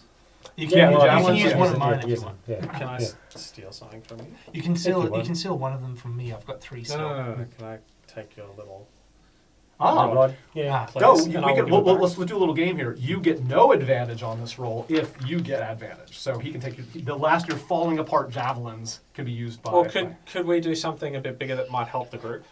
Well, it's just by balancing well, you're helping the group. If you're off balance, the log sort of rolls and you're endangering the whole group. But what did you have in mind? Well, look, let me explain, then you can tell us what you want to Please. do. I was going to say, he's got his little... It's Rod, his, isn't it? immovable It's rod. big part. It's the group's You thing. traded over. Anyway, it's the we, as a collective, royally, have got a rod that will just sit in place and... And So as you run itself across- Oh, Could the we movable use a rod. As you run across, you could probably fix. Ooh, fix. yes, Could yes. we fix it in the air as a handrail I or was going to say, something? Oh my gosh, of parallel course. to the That's log. a The great idea. handrail would make God, way yeah. more So sense. I would say that would all of you have advantage apart from you. If you could hold on the immovable rod, you can use it to get advantage. So does And everybody... It benefits everybody, but everybody here's already got advantage. Oh, Yeah, okay, yeah. So the main way it's going to help is by giving you advantage. Yeah. Or, like So- you're going to lead it and you're going to put it in front of people that are necessary. So Yeah. you'll be the one in control of how to help people. So Sure. as you do use it strategically, when it gets a little bit wobbly, you're the one who kind of secures it. Sure. Okay, so you're in charge of it. Very good. Okay, good job. you are going to use that with advantage. Everybody else is rolling with advantage. If before that's you roll. okay. Yeah. Hey, I didn't Whoever become- actually owns this My blanket. elf is- It's not my elf gonna is be common as a sacrificed, we're going to be able Yeah, it's to not to be retrieve sacrificed. it. Yeah, So, that's right. yeah. Okay. Absolutely. So, So with anything the else that gets an gold coin additional? versus Anything else our about the poison situation versus- that you think I It should seems like keep in I've mind to got give you a bead 500. on this? I can use my Our crowbar to actions. like help. kick That's a what I lot. was going to use. Oh, okay, yeah, I was going to okay. use my crowbar. Yeah, so you pull out the crowbar. You're not sacrificing. You just use it as a counterweight. You know all that. Yeah, good. That's next one. Here we go. I don't have any of those. Hey Ooh, man! my goodness, what 19. advantage. All right, that advantage made a difference, I think. Okay, Shudian, so using the last of your javelin power Yes. and the occasional grab of the immovable rod, you're rolling with advantage. Anything else that gives you a plus on this roll? Just that the burst of energy, just getting to the last bit of the quest, and so excited to be outside. Do you have a mantra? Do you have like a running track or something? I want more Yeah, color. You want to say so? I would be like, I got the Chariots of Fire theme. Yes, there we go. Okay, that's right. All right. Run, So plus Forrest, two. All right, you get a +1 for that. All right. Okay. 16. Oh yeah, you got it, mate. Yep. Plus 17. 17. Yeah. Yep, 17. All right, very good. We got another success on the column. Okay. How are you going to do this? Okay, I'm going to use one of my javelins to steady myself. Sort of balancing Yes. across. Yeah, okay. Then we'll give you a +1 It's, for that visual. Slacklining. Yeah, that's right. Yeah, that's right. Okay, here we go. I'm going to try doing it across there because this does not work. Bend down. Whoa. Whoa! Yeah. Holy Yeah. cow! You do this brilliantly well. Well, we've got to keep this in mind as a technique. That if this, Literally Van Down. if we get one more success, I'm going to remember that as this is the trick to do this. Repeat this trick anytime you like. Okay, let's see if we can And get the more one- successes on And the the board. one that has positive dexterity. Here we go. Overconfidence is the best thing to have. I'm basically just gonna use the my cantrip of the control earth to just try and stabilize the log a bit. Sure, yeah, you can kind of smooth it out and have a bit of a saddle for it to go in. I like that idea a lot. That's great. So we're not just rolling. Yeah, okay, good. With advantage. Whee! Natural Oh, 20. holy cow! And another Control, 19. natural 20. This feels like some weighted dice. This is great. All We right. haven't swapped them out at all. You're I've building been up towards rolling a high shit over success. I'll tell you what the benefit is, but this is going to be like your playground by the time we're done. You're going to be able to come back here and master this, and this might be very useful for defense later. What are you going So to do for I your was last also going to success? use the crowbar. Yeah, that was that's my fine. immediate Yeah, thought that's as well. fine. So, You're last. I'll Sorry. let you reuse an idea. That's fine. It works. Ooh. Steady the way. No. No. Too much moss and everything just. Still very good. Okay, so with force and with an extra success, you managed to master this. You know that if you ever come here again, if you ever need to go across this bridge again, if you ever need to use it for defense or set up a trap where something might fall in or whatever else, you think that you've got an extra advantage. So keep that in mind as we go. So you have sort of mastery of this area. That's what you have to Javelins. do Is more. this still Javelin technique. J19 or is this Yes. now J18? No, you are at J19. Here's a question. And you're right near Nilodel, so you know that J19 is Nilodel, which I'm about to describe. Good, because that's what I have Yes. listed here. Yes. The goblins are going to be following our same route, right? Ah, yes. Why not let me lay a grease spell on top of the log so when they come across the log, they'll jump into the river and Oh, that's Is it- awesome. is it a knock their spell numbers or a out. cantrip? It's a spell. Okay, hold the spell because I've got oil. Ah. I've got a flask We'll do a of couple. oil. I like again creative stuff. Use like a cantrip version of like a little bit of grease and the oil and all that stuff, Yeah. and shaping the earth. Does it cost me a and spell also, slot? Yeah, no, it doesn't cost you a spell Okay. slot. Then So, I'm yeah, happy. Yeah, we'll do that as a little bit of an extra thing Because that might I trick actually them. looked up if sacred flame could be done on things or creatures, but it's creatures because I was going to say I wanted to great. set the log on fire. See, So I've got a lantern, so I could do that, no, but I but wasn't. It's better to let But just to stop the Knock goblins, out- but I can't because it needs to be on a knock creature. out half so- their We numbers. could use a log later. Yeah, we won't be Okay. able to test it later. Very good. So you set it up also, the mold earth is such that once the log rolls a little bit, when it's slipped, it'll like roll down a bit and then roll off the edge. You set basically a trap that looks like a good place to cross, and you set that up very nicely. Does It's that got mean sort of that a luck roll. Ooh, okay. I've got to get rid of my flask of oil? Yes, you would Okay. have to get rid of your flask of oil.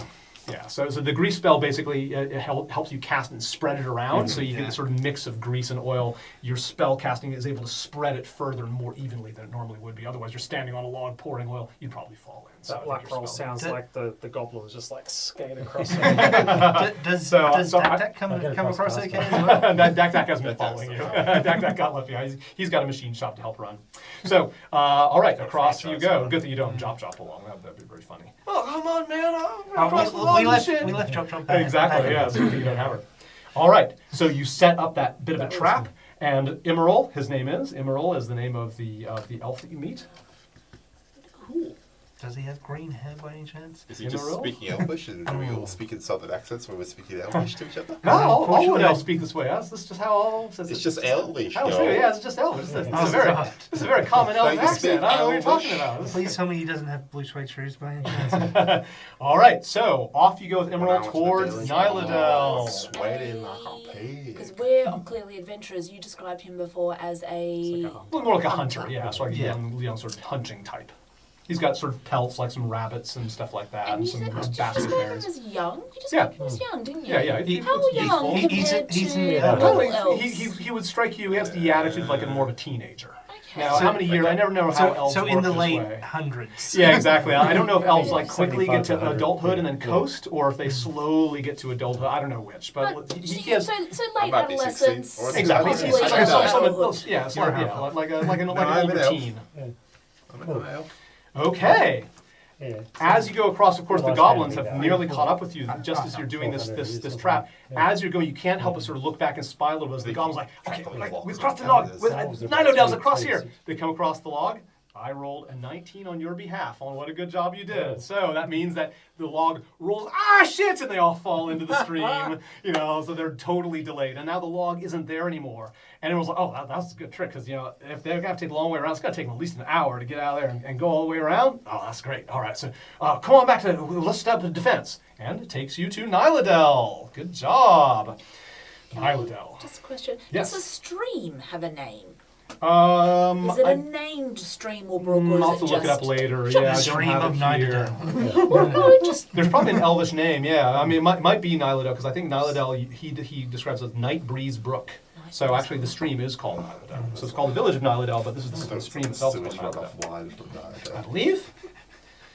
That's a All bit further up right. the stream. So hopefully you enjoyed that. That was a skill challenge. And again, if That was you good. if you use that thing, that hashtag that I showed you before, you can run that yourself in any of your games. Okay, let me show you a picture. A large size picture. Nyladell. Look. oh, so green. Yeah. So when you reach Nyladell Village, it's a bunch of tree houses with walkways. Yes. Lots of The big first thing is like lots this Shimmered all. really, You do not really see. resonates with this green. You do not see a single cut branch. You don't see a single trampled fern. There's. Merle asks you to carefully weave your way around a place where you're not going to trample the plants. This place is very much in harmony with nature. These walkways are a good 20 feet up, and they're sort of like in concentric rings. So you can see, it's probably a decent place to fire arrows from. But you can't help but notice these trees all have a lot of beautiful natural branches that might be a little easier to climb than you would like. But maybe that won't be an option to cut them down. Do the trees and the way that the natural branches are like holding onto this thing? Are they reminiscent of that tree that we climbed back at the Oh, Caves of nice. Chaos? Yeah, I thought It's that an was extremely healthy tree, so it must be a similar kind of species. It has that good vibe energy, but the branches don't seem to move. But of course, you're also not trying to climb them. So yeah, maybe there's a bit of that related magic. Okay. Could we ask them about the people there, about any scouts that they might have sent down to where we were before? Oh yeah, so if you tell them, it's like, oh yeah, well those trees, that's probably druids. Like there used to be a lot of druids in this area, and sometimes druids they cast spells, and the trees are kind of like alive, they're kind of intelligent. I bet that was a druid tree. Those are great. Yeah, you gotta tell me what that one is. I was aware of that one. Druid. So he's interested, but yeah, some sort of druid ritual has made that. He thinks has made that tree that way. So you're in Nilodel, and you realize from what he said, and the elders agree. Now there's not really hierarchy; it's more of a collective. You meet Nilodel, meet Emerald's mom and dad, who's called mother and father. That's like the title they give, and a bunch of wood elves. They're mostly hunters. You don't seem to know a lot of warriors, but it looks like at least they can fire some arrows to defend the village. And you start to talk to them about how to defend, and they start sharing what they think is going to happen when the goblins come, because the goblins have raided before, and they're very worried because they make their living, just by sustenance, but they advance their living by making certain crafts and little bits of like tools and things. They like making like handcraft artisanal farming tools and toys for children and like just interesting sort of mechanical bits. Like no, they can't steal stuff from here because it'll ruin our livelihood. Depends on selling stuff to the farm farm villages, because then you've gotten a little closer to the farm villages. And this is why you knew about Nilodel. It's like, oh yeah, this is a sort of a trade craft place. They do not want it raided. So you start talking to them, and as you do, you take a short rest. So do your short rest business, just to let me know if you have any questions about short rest. Otherwise, I assume you can run it yourself. Remember, this is a great time that if you're coming up on a big battle. Even if you're down the health die on short rest. Yeah, so every time you do short rest, you must spend one of your hit dice, and then you roll it, and then you add your Constitution bonus. But generally, you figure, look, if you can prevail against these goblins, you're going to be surrounded in a well-defended village. You think this is probably, just go meta here, this looks like the kind of place you might be able to get a long rest. So you might as well put everything in the tank. Like, don't worry about spending your last hit die. Even if this is giving you 3 or 4 hit points, it's probably worth it. Hey, if you haven't spent your hit die and you're still at full health, woo, are you? Yes. You are. For once. For once. Do I roll again to get another hit die? Or? No, so you're at your maximum. You're as healthy as can be. Okay. I think you're going to be all right. You only get +1 of the long rest, correct? Yes, so you get 1 more hit die every time you do a long rest. And second wind comes back on long rest. On a short rest and a long rest, it comes back. Yeah, of course, yeah. Yeah. So after you do the short rest, you can. So I may But remember, as well- you only have time to do a short rest, and then the goblins come. So if you spend if you haven't used your second wind, which I believe you have. Yeah. Once you do the short rest, if you use your second wind right away, you won't be able to use it in battle. You still can. Quick interruption.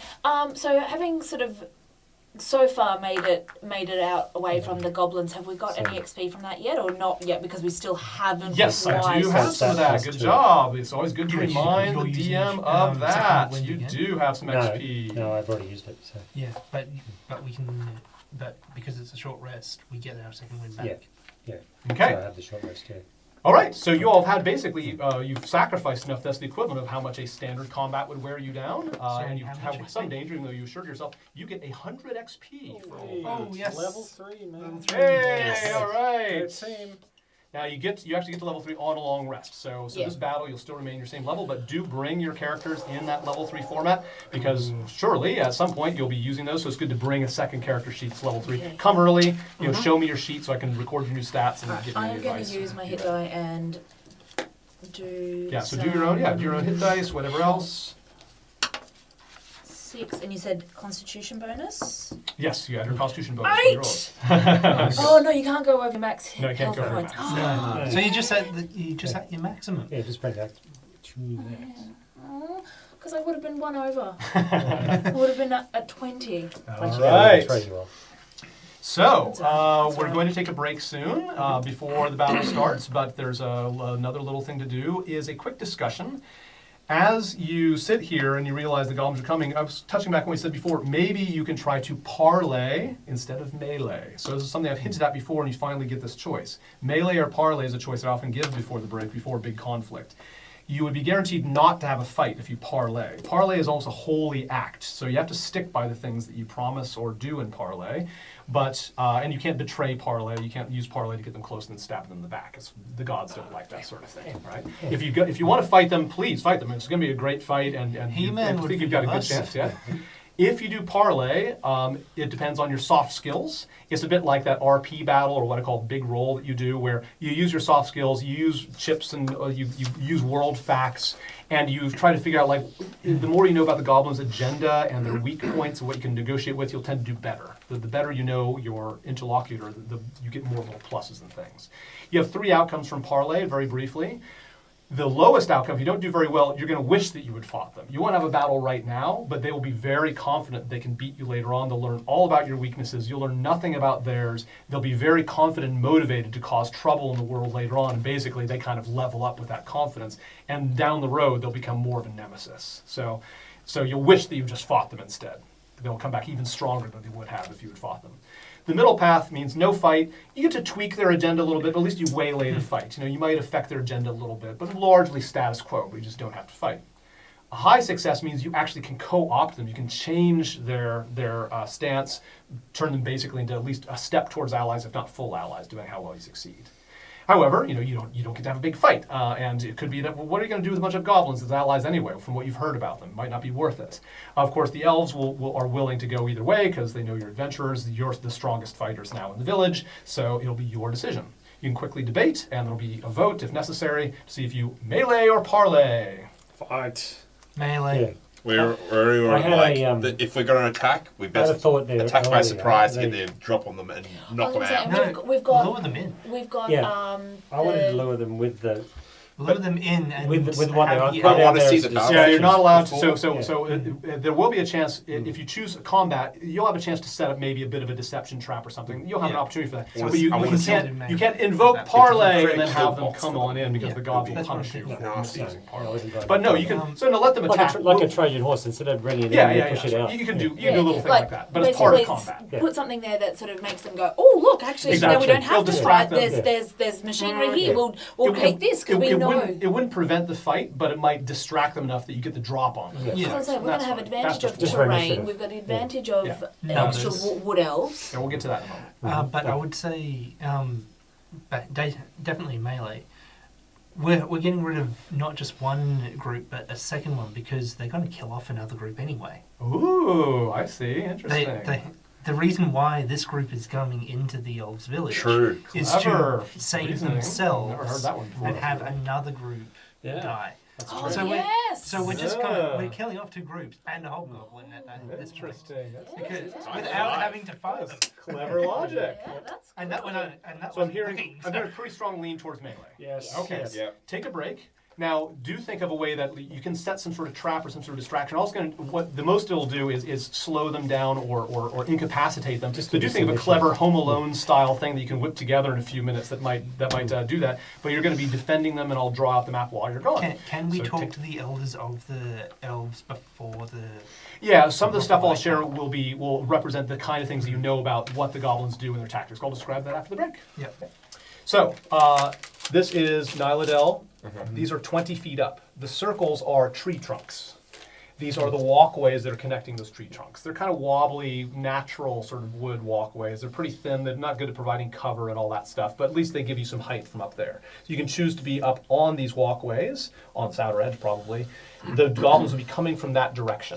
Because the goblins don't have a leader, and they tend to be kind of dumb, and because they've raided from this direction before, and there's other hills and things, they're quite certain the goblins will come from this direction, or at least, we're just going to do it that way. So they'll come from that way. The other black circles out here are other trees that are out in that area. They're climbable. A lot of them are quite climbable. You're not sure if the goblins would do that.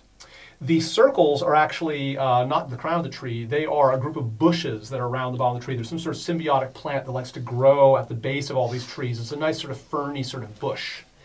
The interesting thing about this is that what the elves tell you, is that the goblins, they sneak from bush to bush, and they're very good at hiding in these bushes, right? So they'll be able to be hidden very often as they cross the board here, as they cross from bush to bush. That's almost certainly what their tactics are going to be. Their goal is going to try to get to these outer trees here, because they can climb these outer trees, get onto the walkways.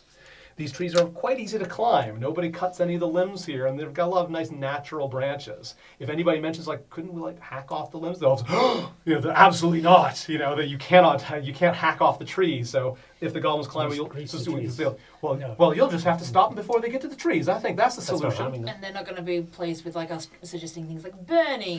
No, gosh, no. Good. What about the more flexible limbs being pulled back and just let go? Well, if it doesn't hurt the tree, if I were a tree, I wouldn't like my arm to be moved like that, but maybe, I don't It know. might hurt the goblin a bit more than the. All right, so I have a few possibilities there. Trees with grease. Just the trees. Yeah, that might These harm once they get to these walkways, they'll be able to move onto these walkways that lead in, and this is actually not. They're like buildings and things that sort of start, at this periphery. So once they get in here, they'll be able to enter a whole bunch of different buildings and connected walkways. And then, of course, it's dark. There's a sort of a lot of interconnections. Once they get in here, the goblins are basically going to be running riot inside the village. Your job is to stop the goblins from getting in here, and they're going to start by going up one of these trees before they get in. So the goblins are going to be intensely trying to get in. I mean, they have weapons and all that stuff. They're capable of fighting you, but they have a slightly different goal than before. That's one of the things that we'll be teaching here is like how to stop an enemy from getting to an objective. You can be anywhere in the field that you start, and you have enough time to set up one sort of point defense or change the landscape in some way that maybe gives you an edge. It's the kind of thing that might stop a few goblins, but they're going to be coming from a generally wide area.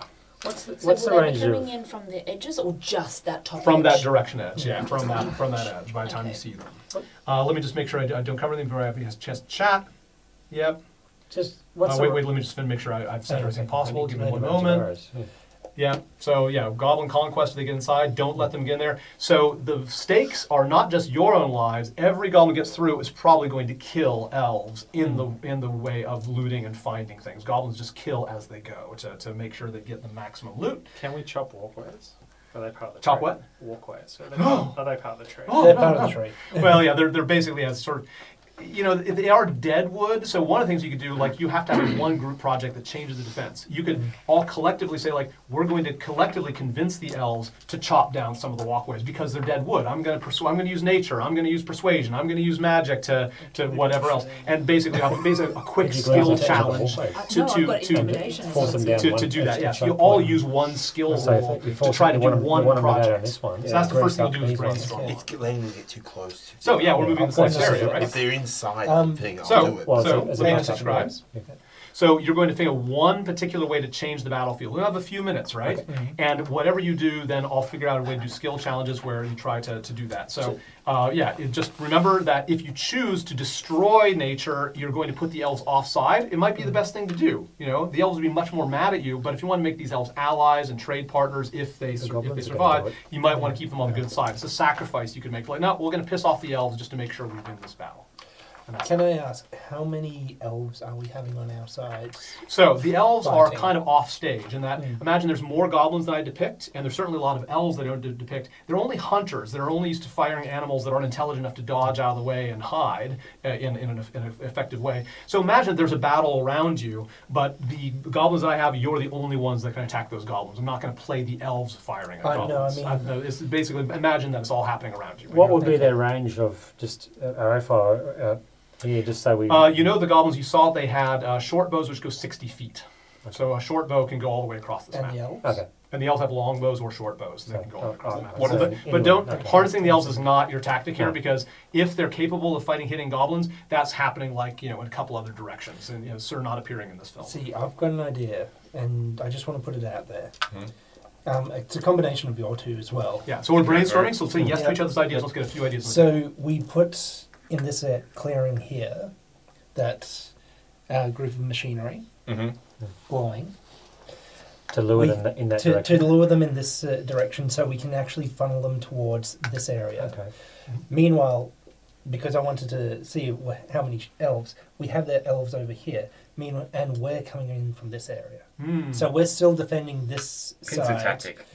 We're assuming that the goblins will go for this rather than straight in An because it's easy. just an easy target. Okay. And And we the know elves they want can- machinery to be Good. able Yeah, to. lure them in. and Okay. the elves can just hit them. Yep. Meanwhile, we can come in from the side. Okay. So we can So, fight them. so your idea works completely apart from using the elves. So, to the degree that the elves are on here, imagine that there's more goblins not depicted, and they're the ones that are engaging and making these elves busy. So, the one that's going to be able to stand there and block the way is you all. You can pick to have yeah. somebody up on the But- walkway, but I can't place the elves on the map and have the battle go fast enough. So, I'll take the I walkway. was going to say, can we put you up on the walkway? I'll take You it. need- you need All the of us are advantage of the height. only one is. He these doesn't bushes- have any armor. So yeah, if you're on the ground, by the way, the trees provide some cover. Like you can't Yeah. sight through the trees, but you can see and fire through the bushes pretty easily. They're quite feathery bushes. You don't think you could hide in these bushes, but somehow the goblins can achieve total cover at times in these bushes. Could we It's just try something they can and? do. You guys have got javelins and Yeah. various pointy, I've got sticky three. things. Like we could block off some particular routes to continue your funneling activity. I don't know if they can go between these areas. Yeah, it's just 5 feet, so about 1.5 meters for each of these things. And the So it would take quite a bit javelins, for me to Could tell use plausible that if we stories need of to. making an offense Alright. that the goblins can't get through. Good idea if you had time. Well, Yeah. I'm not sure if you have enough depends on material. how long that is. It's just short, but it's still a blocking object. But I don't. Yeah, the bushes are It- permeable. it'll only You sort can, of you can block walk off through the one bushes. pair of So. trees. It Yeah. won't do enough. no. Is there a totally different idea besides luring? So just to brainstorm, does anybody have a new idea that should be considered as an alternative to luring them here to at least make sure they show up in this area? Well, Seems like an attractive. I want to sort of be hiding back here, Mhm. so that at least if they're there, I'm at the backs. So Okay. I'm routing from behind. It it's still the same sort of idea. Yeah. Just So the good thing about hiding is that before they arrive, you can be on the close side of that tree. You can do your hide check, and then once you reveal yourself, you'll have a hard time re-hiding because you have to be out of sight of all enemies simultaneously to get total cover. The goblins can do it in the bushes somehow. You can't figure out how they do that. They've got some sort of ability to They hide in can bushes that you crouch. can't because they're very small and there's Camo. something else about what they Natural do. camo. You just don't know what it is. They're all green. Yeah. Same Anybody have a colour. totally different idea besides attract them to this area? I think it's you a can good predict one. where they go? Mhm. And have somebody up here that to really get Yeah. this tree, have that going on. Okay. So, unless there's a totally different idea we want to consider, we'll start working on that idea. Are you going to light up the treasure as well? Okay, so Yeah, we'll walk in yeah. that idea. All right, So so. we've got a beam. All right, so yeah, so each of you think of one skill. First of all, let's just draw here what it is. So you want them basically to come to this point and maybe some machinery. So draw with blue the square that you want them to be attracted towards. Just put a star down there. Somewhere like back here, a bit, so it's far enough away. But I would actually put it a bit Yeah, closer. so Yeah. there's Yeah, and I'll be as using much sight clearage. lines and the Yeah. trunks and all that Yeah. stuff. What so. do we think? Uh, Here? otherwise- That Yeah. one? Yep, solid group. So we'll like a No, few things not to just go. just because it's a bit Yeah. further out for you to do. No, no, but is Yeah. that the one we're happy with? Yeah. Yeah. Am I better off being But- there then? If- No, you no, should no, go. no, you should go stay there. there. Actually, one Okay. that way. So that's an attractive pile Because of if they're machinery. coming All this right. way, they can't see you. I'm also With just lit up and with just deciding other whether I'm sight going to be lines. on the ground or if I will be up on the walkway and testing out my new crossbow. You should keep I'm going to be on high. the ground. Yeah, high. Yeah, from. Yeah. height will give you Yeah, advantage. you get advantage from height, and also like it's far better to nail someone from a distance and close the And gap. plus Yeah, your, in D&D rules, you don't get a lot of advantage from being up 20 feet. There might be some things where it might give you a little bit of more of a wider radius of seeing. So there'll be some sight advantage from being up there for sure. You just won't get pluses to hit anything No. from up there. But they've also Down there. they've got to get up to you. So Mhm. yeah, That's right. Yeah. Yeah, it's a last ditch effort to get up. At least you're on the walkway. That's You That's might it. have a I chance know to I stop. can still do magic from up Yeah. or Yeah. below. I'm just wanting to try out my crossbow, so I think I'm Good. gonna go up. Yeah, sure. I- Yeah, that's a good reason as any. I bought Okay. a ranged weapon. Yeah. Each of you think of one skill. You're all going to roll again against DC 14. We have no advantages this time. If you don't make it, it'll still be somewhat effective, but to make it fully effective, to really affect at least a few goblins in a way that really tilts the battle, you want to have three of you make that success for 14. What do each of you do to make this as attractive as possible? What increases the chance of success in any order? So I'm already using a cantrip to basically shine a glorious beam of light on the machinery Yeah. that's really pinpointing, treasure here, or sorry, Okay. machinery here. Yeah. Great. Okay. Fantastic. So we'll before you roll, that's your idea. Anybody else? What's everybody's idea before we start rolling? Can I hold a spell, like hold an action? Not really. That's more in combat. So once you get Okay. the initiative, you can hold an action. Okay, yeah. then. Yeah, but this is something that you do in the several minutes before the goblins show up. And I've got nothing. It's just any skill, like any skill you have to pick the machinery better, to Can add we- more light. Can we like create a treasure trail of little bits of scrap just to? Yeah, so I like make Mousetrap them. like you might use insight to have like, okay, where am I going to place this to make it most attractive? Okay, So you can might I- roll insight, yeah? Yeah. But don't roll yet. But Okay. that's an example. Somebody who's good at insight could pick that idea. So Yep. you think that's good? Who else has got an idea that's going to contribute to this? I've got a Oh, sorry. +3 on perception, so I'm just having a quick scout of the area where Good, I you pick the sight line. So your perception is going to help you pick like how is it most ideally visible. You just want this idea to work, so you want it to be as visible as possible from as many places as possible using your perception. Okay, what do you would use? Well, we don't really know what the machinery is. I suppose we're just like pulling it. We're just But piling it. If you're very persuasive, you could persuade the elves to risk better machinery than they normally would give. So that's something that you could use one of your soft skills for. Well, example. could I suppose if we're going the That's spell much route on worse that, than could I using use it. like thaumaturgy or something to make this area of the map less Yeah, so something specifically that's within thaumaturgy. Let me look it up.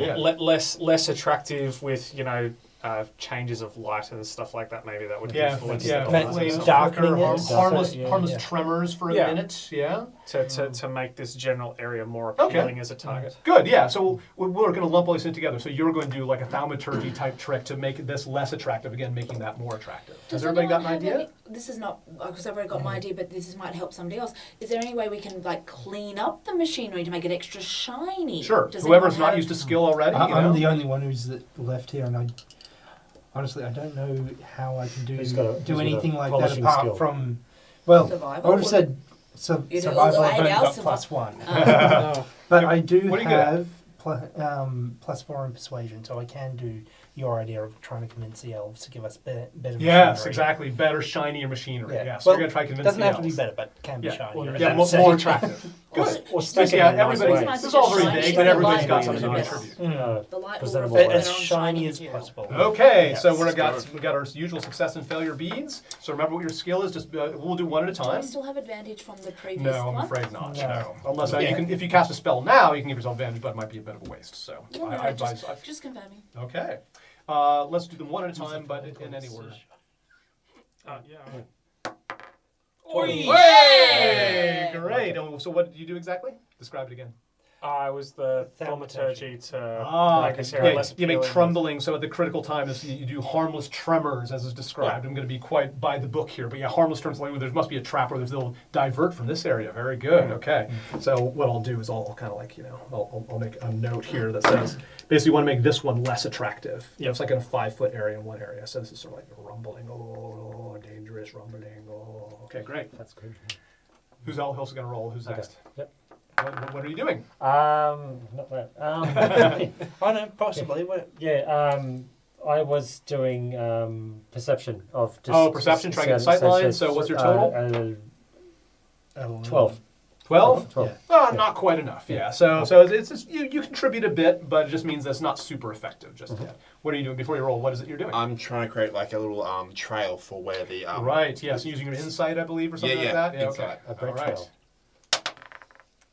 12 plus 3 is 15. 15. Good. Yes. You make a little trail that's more likely to lead them there. Good job.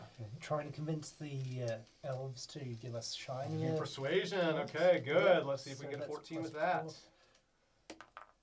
Oh, yes. Hey, that's good. Doesn't matter All about right. words, All right. okay. Again, even more success will be even better. And so I was using a How's that? cantrip Yeah. of It's just shining plus the light ball, on I this. Is that Yes. an extra bead or just roll? for No, it'd be a 14? roll, but you can roll with like religion because your light. Ooh. Yeah, or use your spell attack bonus. It'd be the same thing. I think. Okay. Use your religion I- to No, I'll do That's spell about attack it. Work bonus today. if you Yeah. don't have. Oh, Well, spell I've attack got bonus. my Is that going to manual be just to one in the say. back? Uh-huh. Yeah. Then yeah, I'm definitely going to That's be why it's using got that that one, cool one. please. Yeah, plus 5. Oh, God.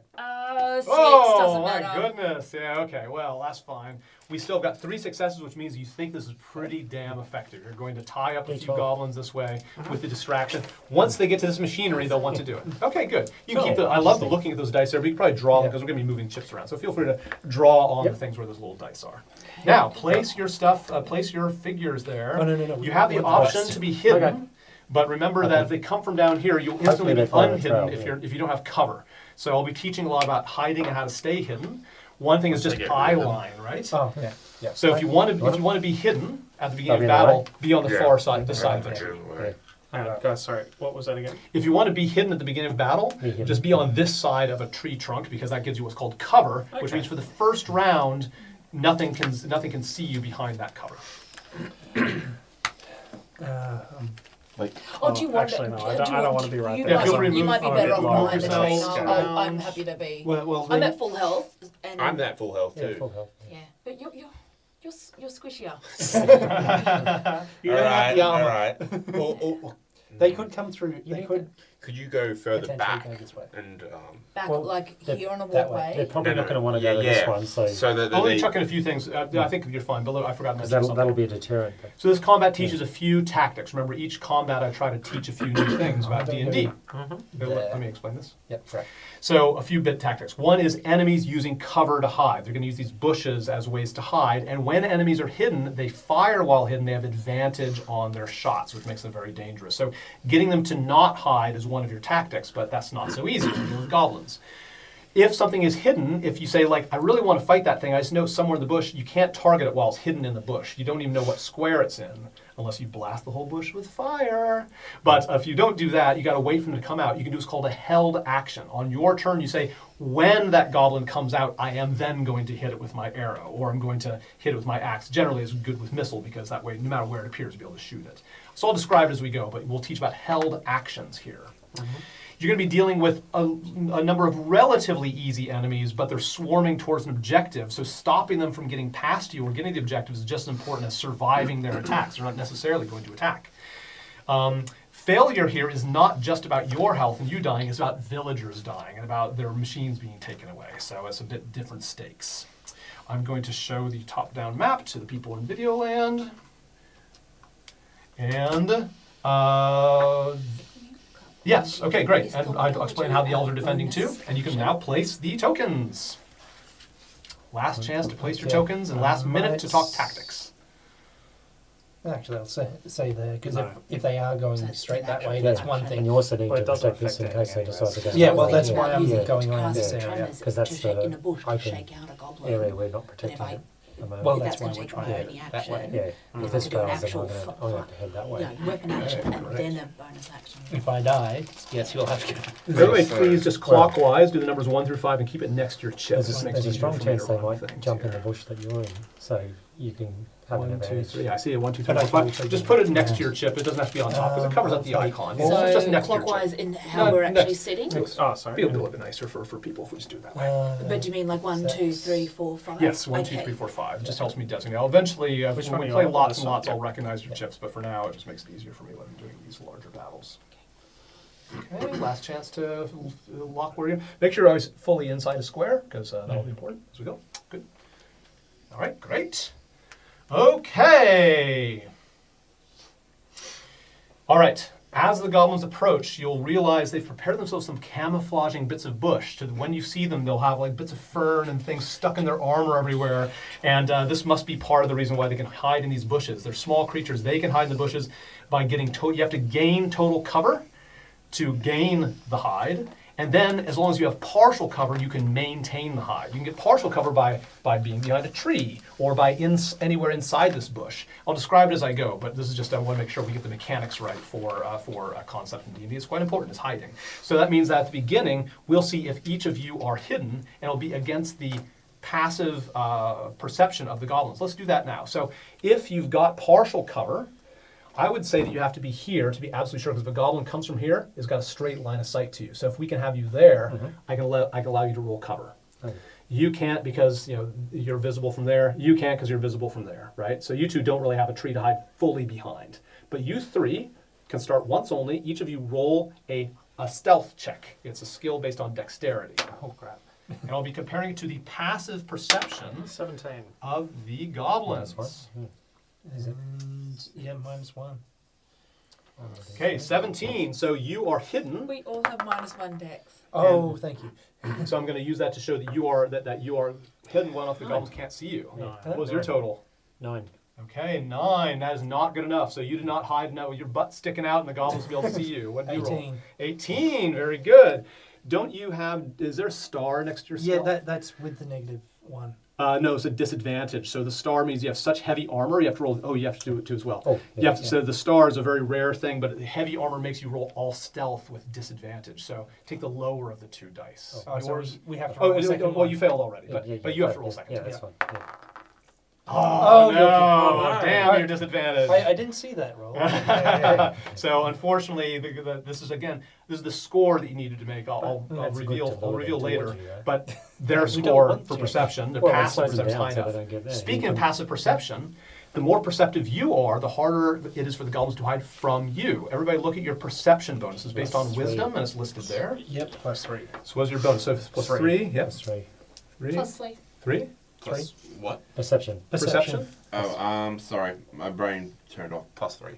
Oh, fantastic. You've all got the exact same passive perception. How do I have the So that first means that tab? as long as a goblin is That's not new rogue. 60 feet away from one of you, the goblins must roll a 13 on their hide check to be hidden to begin with. That'll be an important score. So the more wise and perceptive you are, the harder it is for them to hide. So you'll see how this ties in. You just have to be That'd be near. 15, sorry. Did you say 15? No, I'm going to No, say. we're all You have a plus +3. Yeah, +3. So passive perception is whereas as if you rolled 10. Think of passive sorry. perception as like you're constantly rolling a 10 on your die, without using an action. It's like Oh. every turn you're automatically rolling a 10. So you got an plus, average. +3 bonus because we've all got a +3. Exactly, you got a +3. So I'll call that 13 Oh, because that's the okay. best out of all your perceptions. And all that means that as long as you're reasonably near the goblin, they're going to have to roll a 13 in order to hide from you. Make sense? Okay. So we will now run combat. Da-da-da. Good, just looking through that. Good, I covered that. Okay, the goblins get the first round because they've been sneaking up on you the whole time, but you've got the advantage of defense. So when the goblins first appear, they are in a hidden state when they look for their targets and fire at you. The goblins are coming from here. I'll just kind of be placing them sort of randomly, and let me move these things around. Give me a little bit of a lane, because I'll be moving this thing back and forth. Great. Okay, so one goblin from there. So this is as they sort of enter the range where they possibly can come from. All right, so let's start with goblin number 1. So it scans the area In front of you. and it looks for a target. You'll figure out eventually that these things are not always too worried about. They're worried mostly about getting somewhere. So they look around. This one sort of sees you, but it ducks down and it decides to dash. So it goes 1, 2, 3, 4, 5, 6. 1, 2, 3, 4, 5, 6.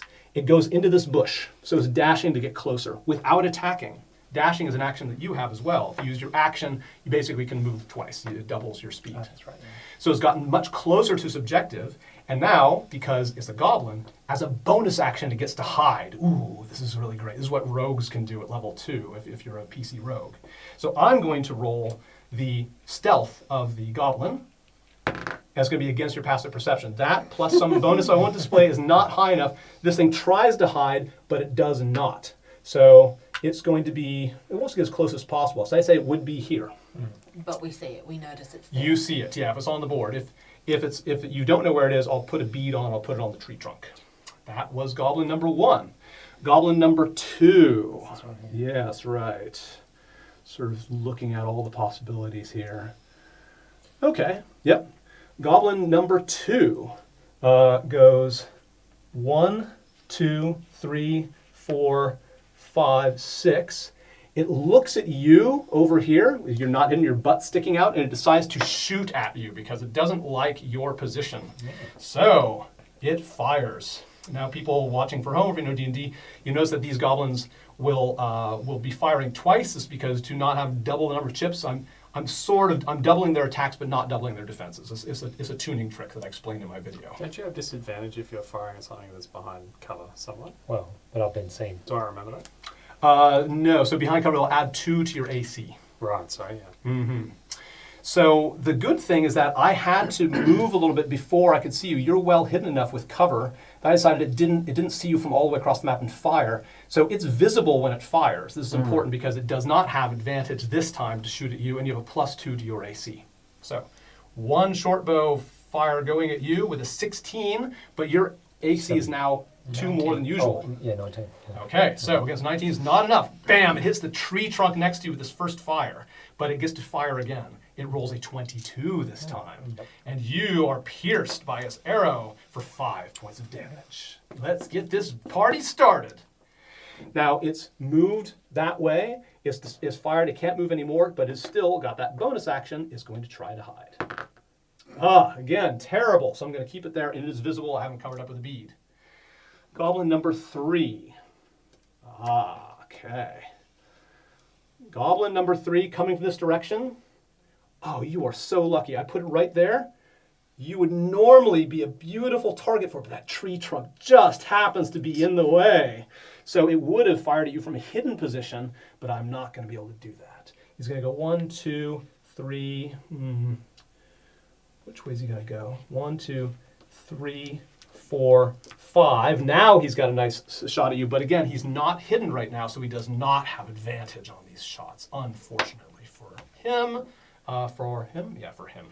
A 7, it sails over your head, but the second arrow with an 11. Oh, this time you had to use dexterity. You stepped out of the way on this rickety no, bridge. he's got an AC of 12. That's right. I mean, yeah, he stepped out of the way. Good job. Okay, nice opening.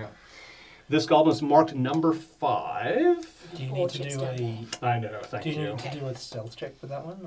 Or? Yes, thank you for that, because he Dash. fired or he'll dash. Yeah, no, it is. Yeah. It makes the story better, and as a DM, I'm very scatterbrained. He's going to try to hide. No, he does not hide either. My goodness. He's going to keep moving that last square, and he gets there. Not a great first round for these wonderfully hiding goblins. Number 5 is going to survey the battlefield. Sees somebody who looks like a bit of a threat. So he's going to go from over here. I'd say fires at you, but you have cover. You're behind the tree, so that just sort of nicking that, so it provides a little bit of cover. But he does have advantage on this one. So I click my advantage button, which means I'll take the higher of the 2 with the first shot. With a 21 against your improved AC. Remember, your AC is 2 higher, but still 19. No. 21, you are pierced for 6 points of damage. Its advantage is now blown. It's no longer hidden, so the second shot does not have advantage because as soon as you attack, your hide is blown. He could choose to use his... No, he can't. He's not going to. He's going to just fire as he is. With an 11. No, also not. He curses and keeps moving 1, 2, 3, 4, 5 into this bush, and he tries to roll stealth. This time he vanishes from sight. You know he's somewhere in this bush, but you cannot target him. Sometimes you know something's hidden, you know what square they're in, but in this case you have no idea what square he's even in. Can we swing wildly at the area?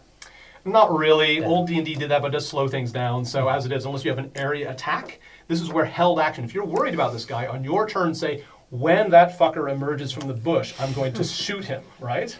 So then you're holding the action. It'll guarantee you'll use your reaction to fire it off. But you have to commit to that action.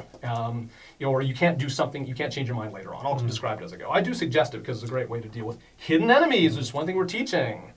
That was 1, 2, 3, 4, 5, and now it is the turn of y'all. Yes, it's the turn of y'all. So we'll do initiative. This is probably the last time we'll do round the table initiative, because then I'll set up fantasy grounds. So you have proper initiative. So you're all going to do an initiative roll now. Remember, it's a D20 plus your dexterity. Plus dex. Natural 20. That's your, I'm done. your main dexterity. Can I ask why? We don't Yeah, do so that it's- usually, do we? Yeah, you do. Yeah, so we've done this pretty often initiative. for initiative. Yeah, you've rolled D20 plus something. Yeah. Plus dexterity? Not always dex, but some. It's always dex, but maybe you're not always rolling initiative. that. Yeah, in proper combat, I usually start with initiative. Sometimes I Yeah, just we start around roll the for table. initiative, but I don't recall I've us got full ever health. adding on. Yeah, it always adds Adding dex. into Yep, you always add dexterity. You add technically And your I've moved my initiative movement bonus. to Your move initiative bonus is behind almost the always tree, which gives me dexterity. cover. Some classes might do something different. Okay. Maybe you've been a little low on dexterity. You've discovered a new trick. So 10. So everybody, Yeah. compare all of your dexterities. Who's got the highest initiative? Okay, who's got the second highest initiative? 13. No, Yeah, no, I got. I'm down. Yeah. I'm What's the yours? last one. Yeah. Just say what your initiative is. 20. 20, yes. Say what your initiative 11. Oh. Oh, sorry, 10, 10, Really? 10, 10, 10, 10. Yeah. I Okay, so 30. So the way we do this is just an abbreviated initiative thing that I do, where we start with the highest initiative, and then we go either clockwise or counterclockwise to get to the second highest as fast as possible. So we'll start with you every time. We'll always go clockwise. Okay, so you'll be last on the initiative before the goblins go again. You're first. Go ahead, Saryeth. I'm going to use Gust, my cantrip Gust, and I'm going to push this goblin out of the bush. Ooh, well, you got to cite it. So let's start looking some things up. I love this. I love your spells. Gust. First of all, is it the right distance? It is a range of 30 feet from what I'm looking here, and that is further than 30 feet. Usually the squares is 5. Okay then, not going to work. What else you got, wizard? What's my range on bonfire that I can? I will show you. Light- Look at that. light a tree on fire. Create the bonfire. 60 feet. Oh, well, that'll work. Ground you can see. Now, you don't know where it is, but you're going to pick a random square. Now, this is an area effect, so I do allow you to have like a 1 in 8 chance of choosing the square where he happens to be. I'm gonna burn that tree. The elves Oh, gasp no. in horror. Eat shit. It wouldn't be the tree, You're an so elf. so you're gonna guess a square. Just somewhere in the square. Okay, so roll a d8. If you roll an 8, you've picked the right square. Someone help me with dice. I'm terrible. It's the one with like 2 square pyramids butt to butt. There you go. D8. Cool. Yep. 3. Okay, no, flame goes up, the elves are, they all gasp in horror as the bush goes up in flame, but when the char goes away, there is no goblin there. He is still hidden. Nice try, but no dice. Seven chances remaining. Counterclockwise, that's right. Can I use my movement? Yes, you can. I want to get behind that tree stump that I'm. So The- one this way. Yeah. You're in the air if you go there. Yeah, I No, want to get no, behind. he's talking about going there. Oh, I see. Clever. Okay, great. Yeah, we'll move you over. I'll raise this 14. Now, all of combat will most take a minute. So let's say that your thaumaturgy, trick is starting to rumble already, just to make sure your light is going, your thaumaturgy is going, and all that. And you can see already that these things are like, ooh, they look over, so they seem to have noticed it, and they're whispering something to each other in Goblinoid. You think they're starting to notice. All right, you are next. We're going counterclockwise from Sarnia. Okay. I'm heading towards this one for an attack. So Good. Now, if you want to do a melee attack, or are you going to fire at it? melee. Okay. Yeah. So a good way to do it in combat before you move your chip is you always count with your finger first, like 1, 2, 3, 4, and then say, yeah, I know I can make it there, and then just move your chip. So you'd have to move next to it in order to do that. 1, 2,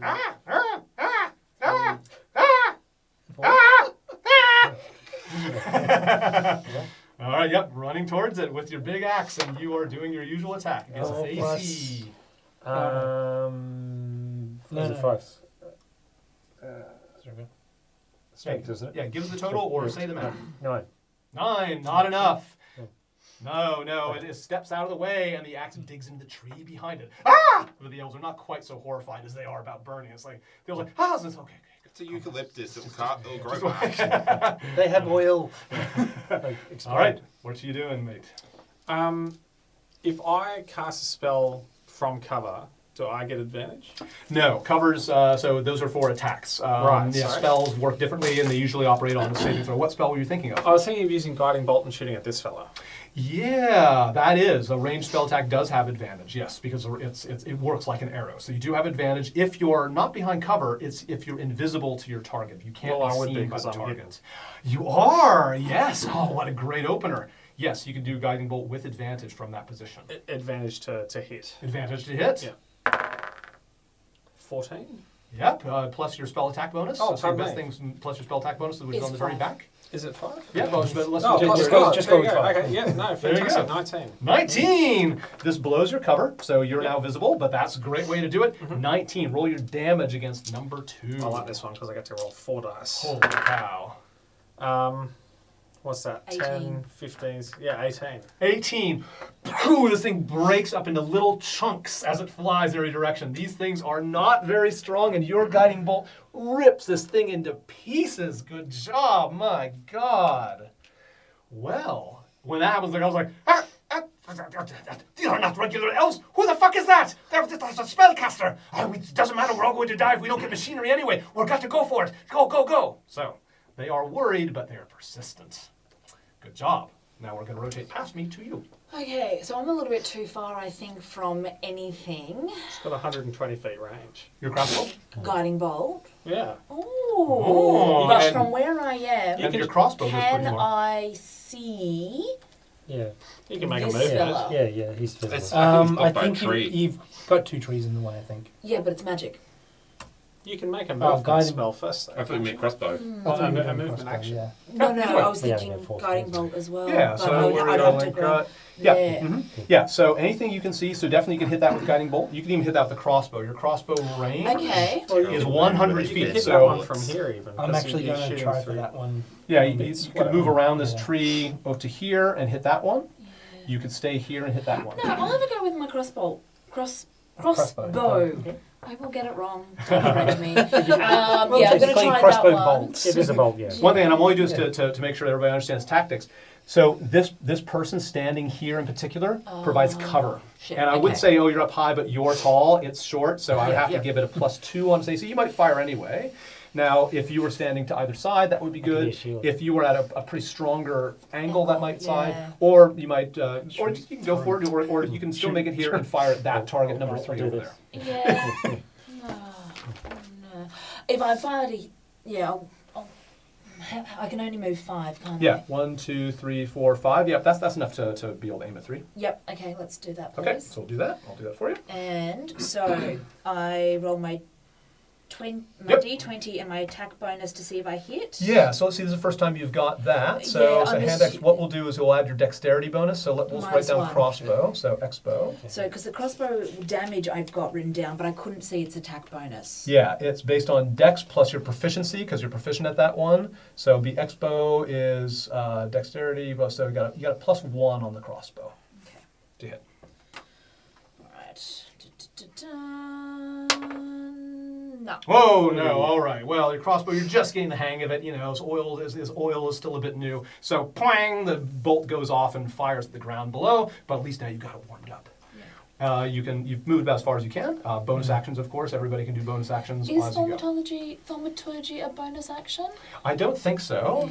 But let's say you've already fired it off to make that area unattractive. And remember, you can use a bonus action once during combat with the house rule to learn something about your enemy or about the situation. You do a knowledge check one time during combat with your bonus action. Just something that I do, which almost nobody ever does. Other things with the bonus action are you can look up more spells and things that do bonus actions. It doesn't actually say it in here. Okay, it If it's would. bonus or I'll not. show you where. Yeah, I was thinking bless and all that. Would it cancel out the light though? That was going to be No, my the question. light will maintain until you cast another Okay. light, so that's fine. It doesn't even require concentration. Yeah, I don't think you have too much by default that uses your bonus action, but we'll take a look at things that you might be able to learn that can use your bonus action. I think you have a cure, a healing word as a bonus action. I don't think I've got it prepped. Okay, then but that's an example. So it'll say bonus action on the spell. I'll show you where. All right, so we've gone around. You're the last one before the goblins Okay. go. Because I know that this one I'm not going to get a chance to go unless I go across hit it. Okay. But this one, this bugger. All right. So I'll just go across here. Sure. Just the one. Yeah. And with my javelin, Throw that javelin. Yeah, it's Throw within it at the 30 one feet or that- 20 feet, I think. That's the range of your javelin. 30 feet, yeah. Okay, yep, within 30 feet. Throw that javelin. Okay, so it's the dice roll plus attack bonus. Yes, so it's probably written down there for javelin, but what's based on his strength. It's a strange one because his range is based on strength. You're hucking it. So it should be your it's strength +2. Sorry? If you're proficient at it, that's why you get a Yeah, +2 on it top of should your be a strength. Strength. Yeah, so D20 plus your attack bonus to hit. Yeah. Yeah. Yep, And so then- start off with that. Yep, your +5 is accurate. So do that +5 against 11 his plus AC. 5, 16. 16 is enough. Yeah, you tag that goblin with a javelin and Okay. tries to dodge and nearly does, but doesn't make it. So it's a 1d6 plus 3 piercing. Yep, again, that's DC plus it already has added, so that math includes your strength bonus. The stronger you are, the more damage Yep. it does. 6. Oh, good. Plus 3, In 9. 9. 9, that is enough to spear through it. It kind of like sticks to the tree and dies. It just Oh, that was low. health at all. Yeah, that's right, with one hit. Okay. and I'm protected from this thing. That's right, very good. Don't burn that tree Of down. course, the battle's Don't raging burn the around tree you with down. all the other elves and things. And then from out of the bushes comes that second wave of goblins that's been waiting to ambush you. All right, so having been creeping up and passing through, we have a whole new set. I'm going to start scattering these things out. Let's say one from there. These are all hidden when they start off, by the way. We gotta go back that way. Yeah. One's been here. One, I think, would have been here. And one, I think, would have joined from over here. Why do you want to kill me? This one has been just waiting. So let me go through this. This one is, again, its main intention is to run. It thinks that you are in the way. So it's going to... It's got a tree in the way. It can't. So This thing has got cover. You only see it when it appears next to you, having moved a couple things and has advantage as it stabs you with its sword. It has snuck up on you. Scimitar is what it's got. With advantage, it is a 23. Oh, come on. Oh, you feel before you see 3 points of slashing damage against your leg. It's now visible. There's It's- single digits. yeah, it's moved a couple over there. It is going to, I think, disengage, because it can do that as a bonus action. You can whack it if it disengages, can't you? No, so disengage is the opposite. So disengage means that it can't provoke opportunity attacks, Ah. and this is he's a crafty one. He's So he's gonna moved end he's moved there, I 2 think. squares. So he's going to go 3, 4, 5, and because he disengaged first, you don't get a free whack at him. But he is within range. So he's like, oh wait. He was like, ooh. He moves over this way towards the attractive towards the attractive pile. Does he get a stealth check at that point? No, because he used his bonus action to disengage instead of to. So he attacked, which is an action. He moved, and now he used his bonus action to disengage. So he can't, Good. So I wonder cannot what I'm going hide. after next. Goblin number 2. Yep, surveying the things here. Oh, let's keep these numbers by everybody here because that sort of helps me keep track. I of wonder who's what he's going to go after. Well, yeah, I would think so, actually. So, goblin number 2 appears over here, and from advantage fires across over here. But I'd say that you have cover because his little companion is sort of in the way, unfortunately. Can he hit the companion and just take that one out? No. So, with advantage, the Friendly first fire. shot is going to go against you with a short bow. Against you, Shudian, with a 16. Mm-hmm. All good. Oh, good! It hits your armor. Very well armored. That was one shot. Oh, that's right. This thing with the scimitar is actually able to hit you twice. I'll say the second one missed. That was I my was going to fault. say, he's already walked away. He's already walked away. I can't take that one back. But a second shot at you with a 23. That's Yeah, better. That's going to do something. You take 8 points of piercing damage. Okay. Alrighty. That was number 2. So that was him appearing with advantage. It's going to go 1, 2, 3, 4, You've got 5, 17. maybe 6. He's going to Alright. try to disappear. But he already moved from there to there, so isn't that already Oh, well, I I had him appear somewhere in the bush. He's been like Ah. slowly creeping around during that first thing, so I lost put him in five. the best 4. advantage because he's kind of Okay. watching. Thank you, I that would lost be that. fair, but I think in this case, I'd say he's positioned himself somewhere in that bush. I am going to roll stealth for him. All right, he vanishes from sight. Okay, one thing I'll mention here, because now we've got another one hidden. It's rare to do, but it can be very effective. There's a lot of hidden guys. On your turn, you can use your action to roll perception. When you roll perception, like I say, you're always rolling 10 to expose them. If you roll perception, if it's and you basically roll the die again, anything hidden has to the way I do it fast, they have to re-roll their hide. So their new hide roll, will contest with whatever you rolled for perception. And that'll apply to every goblin that's hidden. It kind of is a way to ping and shout out and tell all of your friends where the goblins are. You can unhide hidden goblins with an action of perception. You have a chance of doing so. Okay, so that one did that. That was that number 2. All right, number 3 over here. Oh, I can see you over there, but it's really, There's a tree in the way. There is a tree in the way, but as long as it can kind of get to where it's going, I call it cover though. So 1, 2, 3. This is the best shot it's going to get. I'd say that shaving between these trees, you've got cover. You've got a +2 to your AC as it fires. But it was out of the bush in order, it had to move, so I'd say it does not have advantage, unfortunately, for it. So it's going to take 1 shot at you. But with an 18, I'd say that does pretty well. Yep. You, now, again, I said what the result was. What I should have said is what it rolled. You can use your shield to protect yourself. Well, I'm not going to because you said nah. You can. So I've given you extra information. Its result is an 18. Your shield would make your AC 17? Yeah, it wouldn't be enough. That wouldn't be enough. Then take 6 points of piercing I damage. will. Whammo! That was number 3. So he's moved over here. He's able to move a couple more squares to get in here, and he tries to hide. Oh no, he's going to fire another arrow before he does. So he's going to take a second shot at you. Oh, your AC was improved by 2. Okay. He's going to hide, but not before he takes that other shot. Sorry, I'm a little bit scatterbrained. It's fine. He's taking a shot at you. Again, your AC is temporarily 2 higher. Yep. Whoa, what happened to my computer? My computer said no. It's suddenly Yeah. a 1. The computer says you're being too mean to the players. What's Yes. this message? It's Bill being went honest. home with a happy Getting too meal. close to death. So this battle's too Oh, hard. that No, an makes me 8. mad. Its second roll is an 8. No. So it does that, it hides, and it hides again successfully. All these hidden goblins are a threat to you. This is the second round of combat. We got more goblins that have done the surprising ones, but these all get a turn as well. We'll start with this one. Obviously, it's going to try to go for you. Really confident that it'll be able to take you down. It's not hidden, so it's just going to slash at you with the scimitar. With an 8, that is nowhere close to successful. And it says, fuck this! And it disengages and runs 1, 2, 3, 4, 5, 6 towards this thing over here.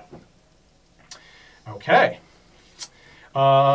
Great. That was number 1. Number 2. Is there a goblin number 2? I think it's dead. No, we killed it already. Okay, the next higher goblin is 5. Okay. Oh, you're a nice attractive target up there, aren't you? That's to shoot through its Yeah, butt. yes, it is. It is tree in the Not way. tree in the way, person in the way. Yeah, exactly. Tree and person in the way.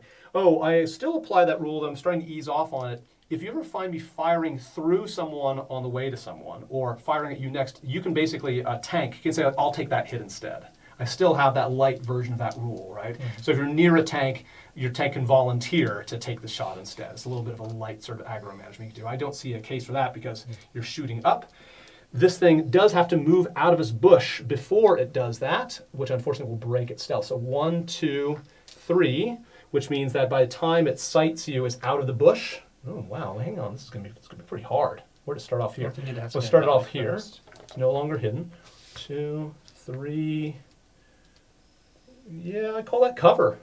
So from here is where it shoots at you. You've got that tree nicely in the way. It does not have advantage because it's not hidden. It had to move out of the bush. That was also good positioning on your part. But it takes 1 shot with a short bow. Shot number 1 of 2, I've got to remember, with an 18 against your AC. But Matches. 20 is your AC because you've got the tree. It hits the tree instead. Oh, okay. Because you've got cover, right? So he's going through, he's shaving through some trees. So, Yeah, plus 10. oh, don't worry about that. It's just temporary. Yeah, but it's 20 if you've I'll got forget cover. otherwise. I'm just going to write it in. That's why it's in pencil. I'll get rid of it. But he's taking a second shot. Ooh, this is, I swear, is a 19. But the 19 against a So 20 you- still not enough. Oh, Okay. he hits the tree twice. You've got 2 arrows sticking out of this tree. It's like, the elves are horrified.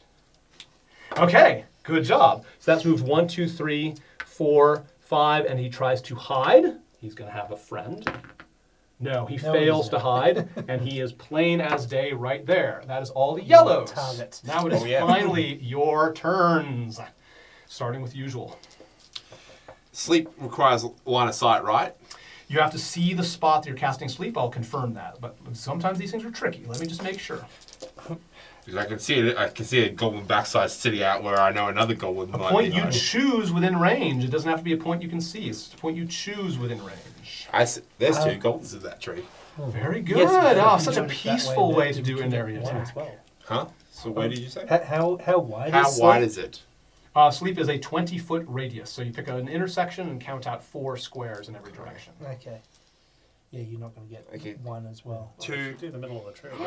Over those. Oh! Because you said 20, Yeah, I so picked that's that. going to be 5 squares. 1, 2, 3, 4. squares. Well, 1, 2. also- Ah! And I think Oh, I'm yes. just out. 1, 2, 3. No, you're within. It's basically a picture of a Damn. big square. Yeah. But if We'll you do it dropped it anyway. down, Yeah, do it Ah, anyway. put it there. Okay, yeah. Oh my goodness, well chosen. 1, 2, 3, 4. Yep, your friend is outside. That's inside. That's inside. That point. Good would be job. a great point for it. Okay, good job. We're So you're sleeping. gonna try to put 3 to sleep with a powerful first level spell. So very good. It just works. What you do is you roll how powerful the spell is with 5d8. So you don't roll a d20. You roll 5d8s, and you can go ahead and do that. No. And that's basically the kind of number of hit Yeah. points that we're So going it to takes go the- through. double pyramid. The, Ah, Yeah. cool. Pyramids. Fun choice. D8. Okay. if you haven't enough of it. Yeah. When the elves see you like Sorry. pointing towards something and doing like the gesture that means like that whole area is going to, and they're like, ah! They think it's gonna be fire, and they're like, there's like this light mist, like, How many? ah! 5, I think. They're all very relieved. How many d8s was it? 5. 5d8s. Holy 5 shit. d8s. There we go. Now somebody can help do the math. You're So ready. it'll, Please we'll- help we'll with probably- the math. Yep, You're ready, ask for you're help ready, with the you're ready. math and just give me Okay, a total. let's go. Oh, 7, 6, what's that? 6. 6. 3 6s and 2 7s. 18. 18 plus 14. 14, yeah. It's 22. No, 32. No, 32. Very good. Okay, so this is the amount of sleep power that we have to distribute. And it goes with the weakest ones first. Well, none of these are wounded, so let's take the lowest one. So this one goes to sleep. It's got a certain number, well, y'all find out. It's got a certain number of hit points, which I've already forgotten. I believe it's 7. It's equal. 7. So now you know these things all have 7 hit points. So this thing falls asleep. There's lots What of I'll them. do is I will do that. Have you got 3 of those? And I subtract 7 from this, right? We've used 7 points, so we're down to 25. Which means that at this rate, you know that the other 2 are going to fall asleep. That's only 14 points total, 25. So all 3 fall asleep. This one is technically still hidden while it's asleep. Could it fall out of the tree? It's lying in the bush. Bush, yeah. It's lying in the bush. You'll find it You eventually. can finish them off now. No one touch them, else they'll wake up. You actually saw, those of you who are in the bush and you're calling out to each other, you realize that once you enter the bush, it's like the bush is almost more like a ring of obscuration. Once you're inside the ferns, you can see pretty much everything else in the fern. So if you just enter that fern, you'll probably be able to see where that thing is. It's another little trick that you're learning as you go. How We long do can they leave fall them asleep for? now. Until someone wakes them up. Yeah. Yeah, Okay, so yeah, let's let's- leave let's them. leave Leave Wake them. them up with a great axe. Let's not. No, no, no, no, no, no, Just no. leave them. We take out everything else first. We kill everything, then we just Keep going. gang You're up. next to me. Yes. Yeah, Because let's I have keep a feeling going. there might be more goblins coming. Well, you said 10, I think, before. Yeah, but you Yeah. think you thought you so the group was about 10 or a dozen or so like that. Yeah. So we've Or only a dozen. Yeah. gotten rid of 2. It's hard to count. so far. It's hard to see them all. I'm gonna second win Very first sneaky. as one action. Yes, good. Um, That's a bonus action. Good And, job. So, It's a D10. yeah, sorry, it was that one I had already. There you go. Yeah, 8 plus 2, so 10. Yes, Yeah. very good. Alright. Good. Nice. Self-healing. And just head towards this one. Okay, all right, sure, why not? Go for it. Ooh. No, alright. Yeah. I was going to say, yeah. 3, 4. So you can move diagonally like that, mate. Okay. Yeah, Go okay. 5. Yeah. Yeah. Yeah. 5. Yeah. Yep, gonna Alright. chop it from there? Why not? Why not? Okay, sure. Why not? Yeah, so this one's she's like, hey, he's on me. 17. Ooh, the 17, you hit her, and what the damage does it do? What was my D? is it D12. D12, yeah. So that's the green one you had yeah. before. Oh, yeah. Good, thank you for that hint. 8. It'll be 8 Plus- plus something else. plus 3. Plus 3. Yeah, and just show where it is, so we'll learn from there. Oh, yeah, sorry, yeah. 3, yeah. Okay, 11. Points of 7. good job. This one Yeah, gets so it's 11. this one gets Their chopped. Hit points of 7. Yes. Their hit points are 7. Yeah, so you got the 8 plus chopped that. away, yeah. Chopped it in half. Good job. You've given Go it some on. great X diplomacy, mate. Oh, get rid of it. Yeah, bit of gardening as well. Okay, There very you well go. done. There goes my plan. Yeah. All right, here we go. There could be another wave. Yeah, probably. There will be, but it's not going to happen until it comes after me. Health. 8. Alright, health. Full. 15, yeah, all good. Yeah. 9. Out of. 14. He needs it more. I've still got my second wind. Oh, anyway. okay, cool. I've got a hidden one here. Yeah, I'm going to use my channel divinity to preserve life. Ooh, nice. And yeah, I should be able to hit everyone within range. I think. Sure, let me look that up. and There's I'll 30 get feet you of right. everyone within 30 feet of me. Awesome. That's not me. No. Yeah, you can move before you do it. You count out the squares. It'll be 6 squares. You can count diagonals are fine. I'll look this See, up. I'm as over well. here. Sorry, how many squares is 30 feet? 30 feet is 6 squares. Ah, okay. So count 6 out from where you're at. Alright, I'm not going to do that actually. Yeah, you But none if of you us move- are around. No, If you I'm move not a going to bit- waste a spell doing that. That's But I think what she's saying is you can move before you cast it. Yeah, so if you moved closer and then had it, so all right. so we can move 5 squares, and then there's another 6 squares for your That's right. spell. Is channel divinity Yeah, but a I still bonus action? I still can't get close to anybody. Yeah. It is an action. Keep it then Can you in use your a back bonus pocket. action? Get Yeah. These two Take don't another need it, move. so. How many health do I have actually? Not very many. Plenty. Look, I'm just gonna This is where the tactics get interesting. Yeah. It's life or death stakes. You know, Yeah, I know, It's very it's- possible to go down in this battle. Look, actually, I'm just going to walk over and whack this fella with my great axe. So Okay. 1, 2, 3, 4, Yeah. 5. All right. Because bugger it. Margaret works. 15. 15, just enough. Yeah, he tries to dodge out of the way, but no, it catches and cuts off an arm, perhaps, maybe more. Do your damage. Oh, well, that's terrible. 4. 4 points of damage wounds him. 14. So we're using what's called minion rules to make sure I don't have to type in a million And then can I use a bonus action? Yes, you can. Second attack. I don't know if he's got a second attack. Yeah, if you have 2 weapons in each hand, you can always use your bonus attack to attack with your offhand. It's usually Yeah. not a great choice, but if you have nothing else to do with your bonus action, I've you only can- got a shield in my offhand. Yeah, you can't do anything with Yeah, that that's shield. fine. Shield bash? Yeah, I'll leave it as it is. unfortunately not. I'll leave it as You it might is. have Healing Word, which is a bonus action. I know, but I don't want to use my spell slots yet, Okay. considering that our heals are all predominantly touch-based, and there's Yeah. probably another way. of Healing having Word this. goes at a distance, though. Healing Word goes, I think, 30 or 60 feet. And you've got purple things there, so I think that I might just try and chance it. Purple, brown, this. Sometimes chips are just chips. Everyone else has healing potions. it's So- okay. sometimes I they're have my not that, turns, we know. I have my So turns. sometimes the chip is just a chip. Let's go. Alright, so me. Can I, from where I am, use my crossbow to hit that one that is already wounded? Yes, you can. Yes. Am I going- Because you have someone in the way, it'll give that cover, but it Is looks it like in it the won't way, take much damage. or do I need to Yeah, step it's over cover. like Keep by through it one? You have to go pretty far because you're far enough away. If you sort of scramble down, like I would just want to see a little bit of a sharper angle Okay. because you're talking about a big person in armor. Because if You they know. get too far this way, towering then I've got over. this tree in Yeah, the way. yeah, that's Alright. right. Yeah. I'm still going to give That's it a only a go. +2 You can DC. heal yourself. You've got a shield. I have plenty of health. Good. Okay, so That's the spirit. It's So only a- trying to it's only hit a that crossbow. one with what, your crossbow? Are you and I- shooting through me? Yeah. Yeah. Oh, okay. And so I'm adding the +1 to this to see if I hit. You can. Now, one thing, one of your cantrips is Sacred Flame. Now, of course, these things are fairly high dexterity, but cover doesn't matter. So Sacred Flame will make this thing do a dexterity save. No. The only problem with Okay, dexterity is maybe. that they have fairly good dexterity, and so they would have to roll a 13. So I'd roll a d20, add something for their dexterity, and it'd have to make a 13 to evade your Sacred Flame. Hang on, I've actually now lost what? So you have Sacred Flame. Sacred yeah. Flame. So with Sacred Flame, they're unlimited, first of all. So it's just like your crossbow. Any target that you can see, even if it has cover, like this one, it's a spell, so it has to roll a saving throw. Okay. Yeah. When it rolls a saving throw, I do a d20.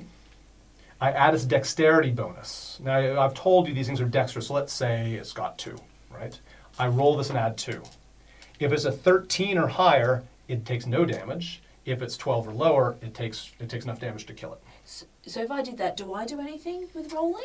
No, I get to roll. Right. Now your crossbow, you might also you have like a +1 with your crossbow against its AC. I think your chance of Sacred Flame are a little bit better. But also it's cool to use your crossbow. And Sacred Flame, Oh. you're not shooting through me, too. Yeah, You just, I'll like, you know it what? just I'll give it bursts a go. into flame. If it's a cantrip, That's it's not usually gonna not a problem. cost Yeah, me, it does add a s- cover as well. You're right. Because yeah, we can see it. We know we know where it is. That we It's can a see different it. type of ground. I The will give forest a as go well, so- at Sacred Flame, and I'll have my dice ready if I do. I'm looking at it. Yes, you will be Damage. rolling damage pretty Yeah. soon, but that'll be part of it. Yeah. Okay. Yeah. So Sacred Flame against this one. I roll its dexterity. Ooh, unfortunately, my dice are hot. Okay. So you do no damage against that, unfortunately. When the Sacred Flame comes, all the elves are like, but then it's a radiant flame. It's like this divine flame that just vanishes, like, they're all relieved because it doesn't actually burn. Unlike bonfire, it doesn't actually damage the plants. It's like, like, clap a little You bit. get to plant a new one. Gardening, All right. some gardening items. Okay, good try. Could have succeeded, but that was probably Okay. your best chance. That's the way the dice go. Yeah. And we're going to Yuval. I'm gonna go for a run. No, because from what I can see, I can make it here in 6. Yeah, let's count out. 1, 2, 3, 4, 5, 6. Yes, you can. Run, run, I'll run, go- run, I'll go run. here and Right, sort of yep. round there. Okay. I'm still within range to hit him with my axe. Yes, that's fine. I would just call that not cover because this Yeah. tree is fine. You're good that way. Okay. All let's right, try to hit it. this. 8 plus 5. 13. 13, it ducks and your axe digs into the tree instead. So Sorry, the flame elves. it rolls out of the way. So he rolls out of the way the sacred flame, and then he stands up, gets his axe, and he ducks again and goes up right over his head. Can he hit his head on the axe? It would be a nice comic effect. Yes. Okay. A boink sound. Thank you for that. Thank you. We're near the end, so I'll do one now, as I think I already intimated before. Sometimes in D&D, combat spills over to the next session. I engineered this so we get to experience what it's like to have a bit of a cliffhanger before we do, and we will start with the remainder of the combat, because obviously we're still well into a dangerous combat here, even though we've made a very good start. That is when these bushes rustle, like, get the stuff! These things come out, and they start grabbing that machinery. Now, you didn't really say that the machinery itself was trapped or anything, but it is going to take them out of the battle. So, bad news, 2 more goblins have entered the battle, nice and fresh. The good news is because you succeeded in all of these things, you did a very good job of them spotting it. They are very attracted by it. They grab this stuff, and they start like, fuck this, let's just go back to the Caves of Chaos. They take it, and they start running. And these goblins are screaming like, no, wait for us! No, that might be enough to win. It's like, no, we're gonna go! It's like, no, fuck you! We're calling ourselves a new clan! And so he and she start running off. They go in, grab it, and they start running off this way. You can choose to kill them on this next round because they're still on the map.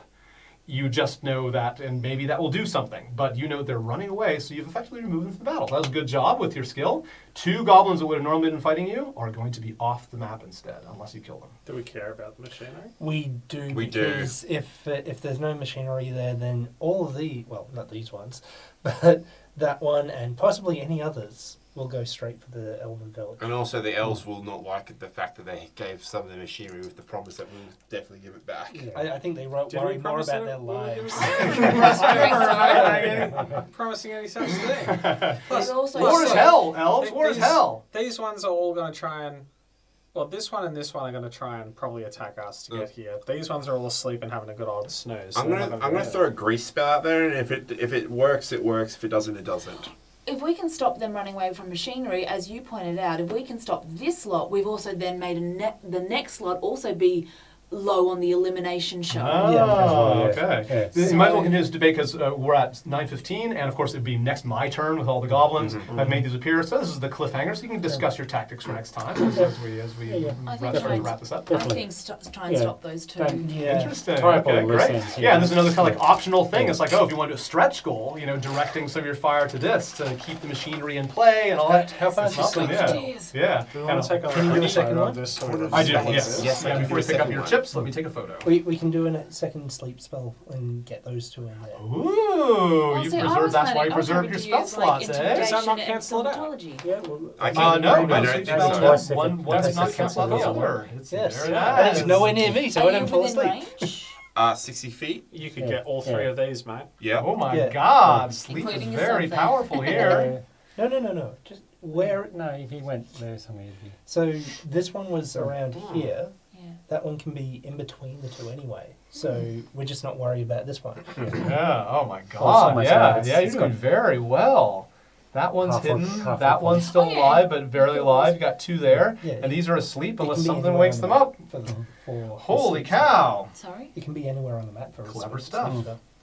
All It right. just has to be Yeah, you somewhere want I to type can those see. little things, don't let it. I would willingly let myself be made asleep so that this guy can have a sleep Oh, too. good point. Sometimes that sacrifices. And We then need we you just- up. And then why? They're all asleep, and then we Because just you great can axe heal us. diplomacy them one at a Yeah, time. Yeah. Because you can heal us. Vulcan just nudge you That awake. guy. Yeah. You're back up. Thanks. You just go Oh, like for that. the Like, healing. boom. Yeah, that's exactly what you wake them up Yeah. with. Just Yeah, just whack him a Yeah, bit. a tap, I was a going tap to say, to we've the. got these arrows here. Just Yeah. clap them in your ear. I know. That seems like a And, logical and they progression. are Practice asleep, your, which means your crossbow Since does when is advantage logic being in damage this? because they basically can't see it coming. Like, Just walk over and just like shank. Interesting. Oops, Yeah. done. Yeah. Interesting tactics. Practice. Because it's that within crossbow. 6, right? So it's like you place it there, you get literally I think all we're of taking these. a vote of this. Okay. Yeah. Good. Okay, so you can take your chips and do whatever you usually do. Of course, we've got the folder over there.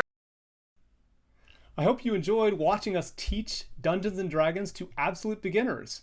Want to know more about how we do it? Then support our nonprofit mission. Unlock extensive how-to videos and use the Courage and Chaos method yourself by using free materials that we provide. You can get all that at the link that you see here. That is tinyurl.com/teachdd, or you can click that link in the description. Of course, please like, share, and subscribe. We're going to come out with these videos every 2 weeks in this series, so I will see you again soon.